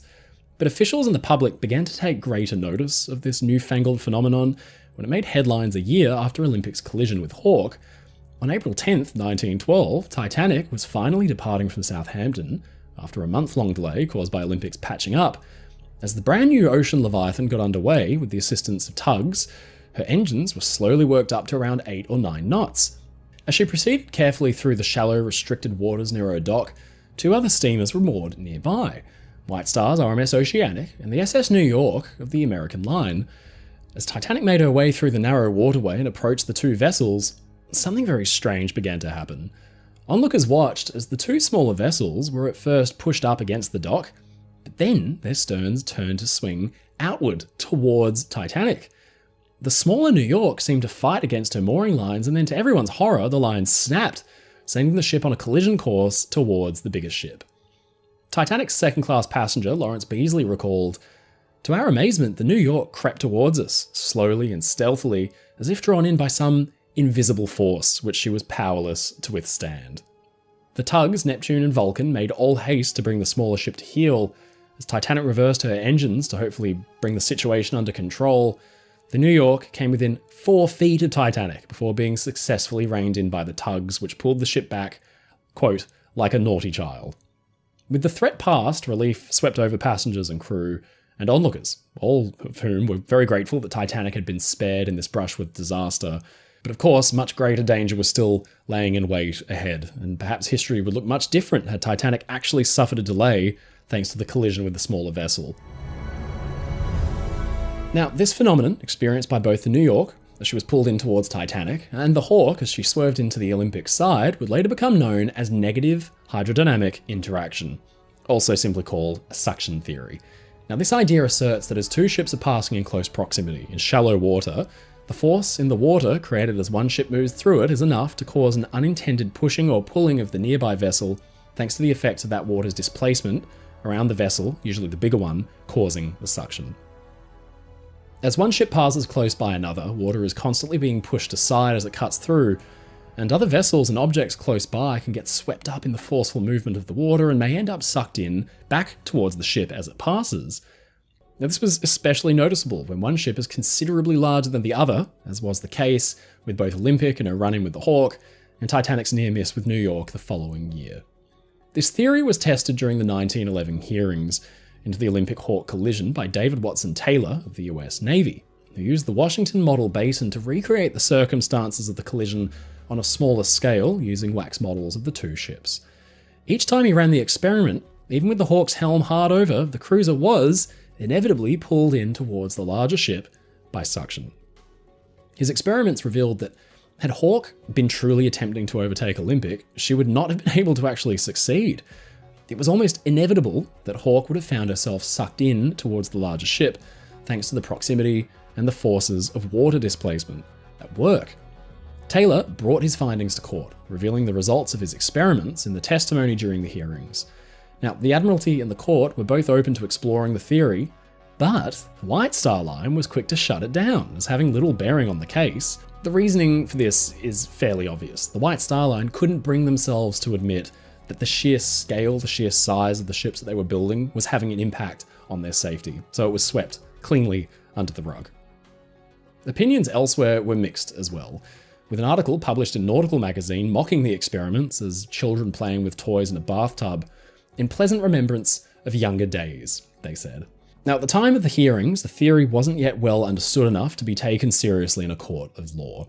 But as the years have passed and more studies have been done, it's now widely accepted that this was in fact the mysterious force of nature that caused Hawke's bow to suddenly swing in and collide with Olympic, despite the best efforts of the ship's crew to fight against it. The White Star Line would go on to be forced to cover the costs of Olympic's repairs and the court costs, both, an unfortunate outcome, but one that the company was prepared to handle. The decision was also overshadowed in public opinion by the lingering after effects of the loss of Titanic just a year later. The company seemed destined to not find sure footing again after the numerous court battles and the eventual decimation of the Olympic class with the sinking of both Titanic and Britannic, which left Olympic the last surviving superliner ever laid down for the now famous shipping company. As for the Hawke, once her repairs were completed, including a total replacement of her prominent ram with a straight stem, she was back in service by late 1911. During the First World War, while on blockade duties in the North Sea, along with 7 other cruisers that comprised the 10th Cruiser Squadron of the Royal Navy, she would meet her end. In October 1914, the Hawke was on a routine stop to pick up mail when suddenly all communication went dark. The destroyer Swift was sent to assess the situation and came back with 22 survivors on board, plus another 49 that had been rescued by a nearby Norwegian steamer. A single torpedo from the German U-boat U-9 had dealt the Hawke a fatal blow. She was lost in just 8 minutes. 524 souls, tragically, went with her. The whereabouts of the Hawke remained a mystery until just last year, in August 2024, when the surprisingly intact wreck was discovered off the Aberdeenshire coast of Scotland after resting at the bottom of the sea for over 110 years. It's impossible to pick up a book about the Titanic without reading about the Olympic Hawke collision. It's just so interwoven with that story, and you can't help but wonder if Olympic hadn't delayed Titanic's construction because of that collision, if Titanic in turn would ever have encountered the iceberg that sent her to the bottom of the ocean. It's one of history's greatest what-if mysteries. One thing is for certain, the Olympic and the Hawke collision is full of plenty of drama. In fact, the photographs that survive to this day are some of the most dramatic ship collision pictures that have survived history. It earns the story a very well-deserved spot in the pantheon of maritime incidents.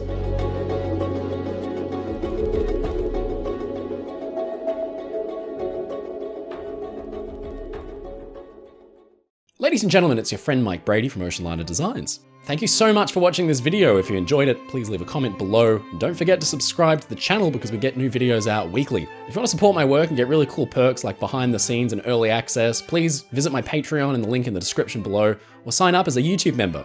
Come and join the crew. As always, stay safe, stay happy, and I'll see you again next time.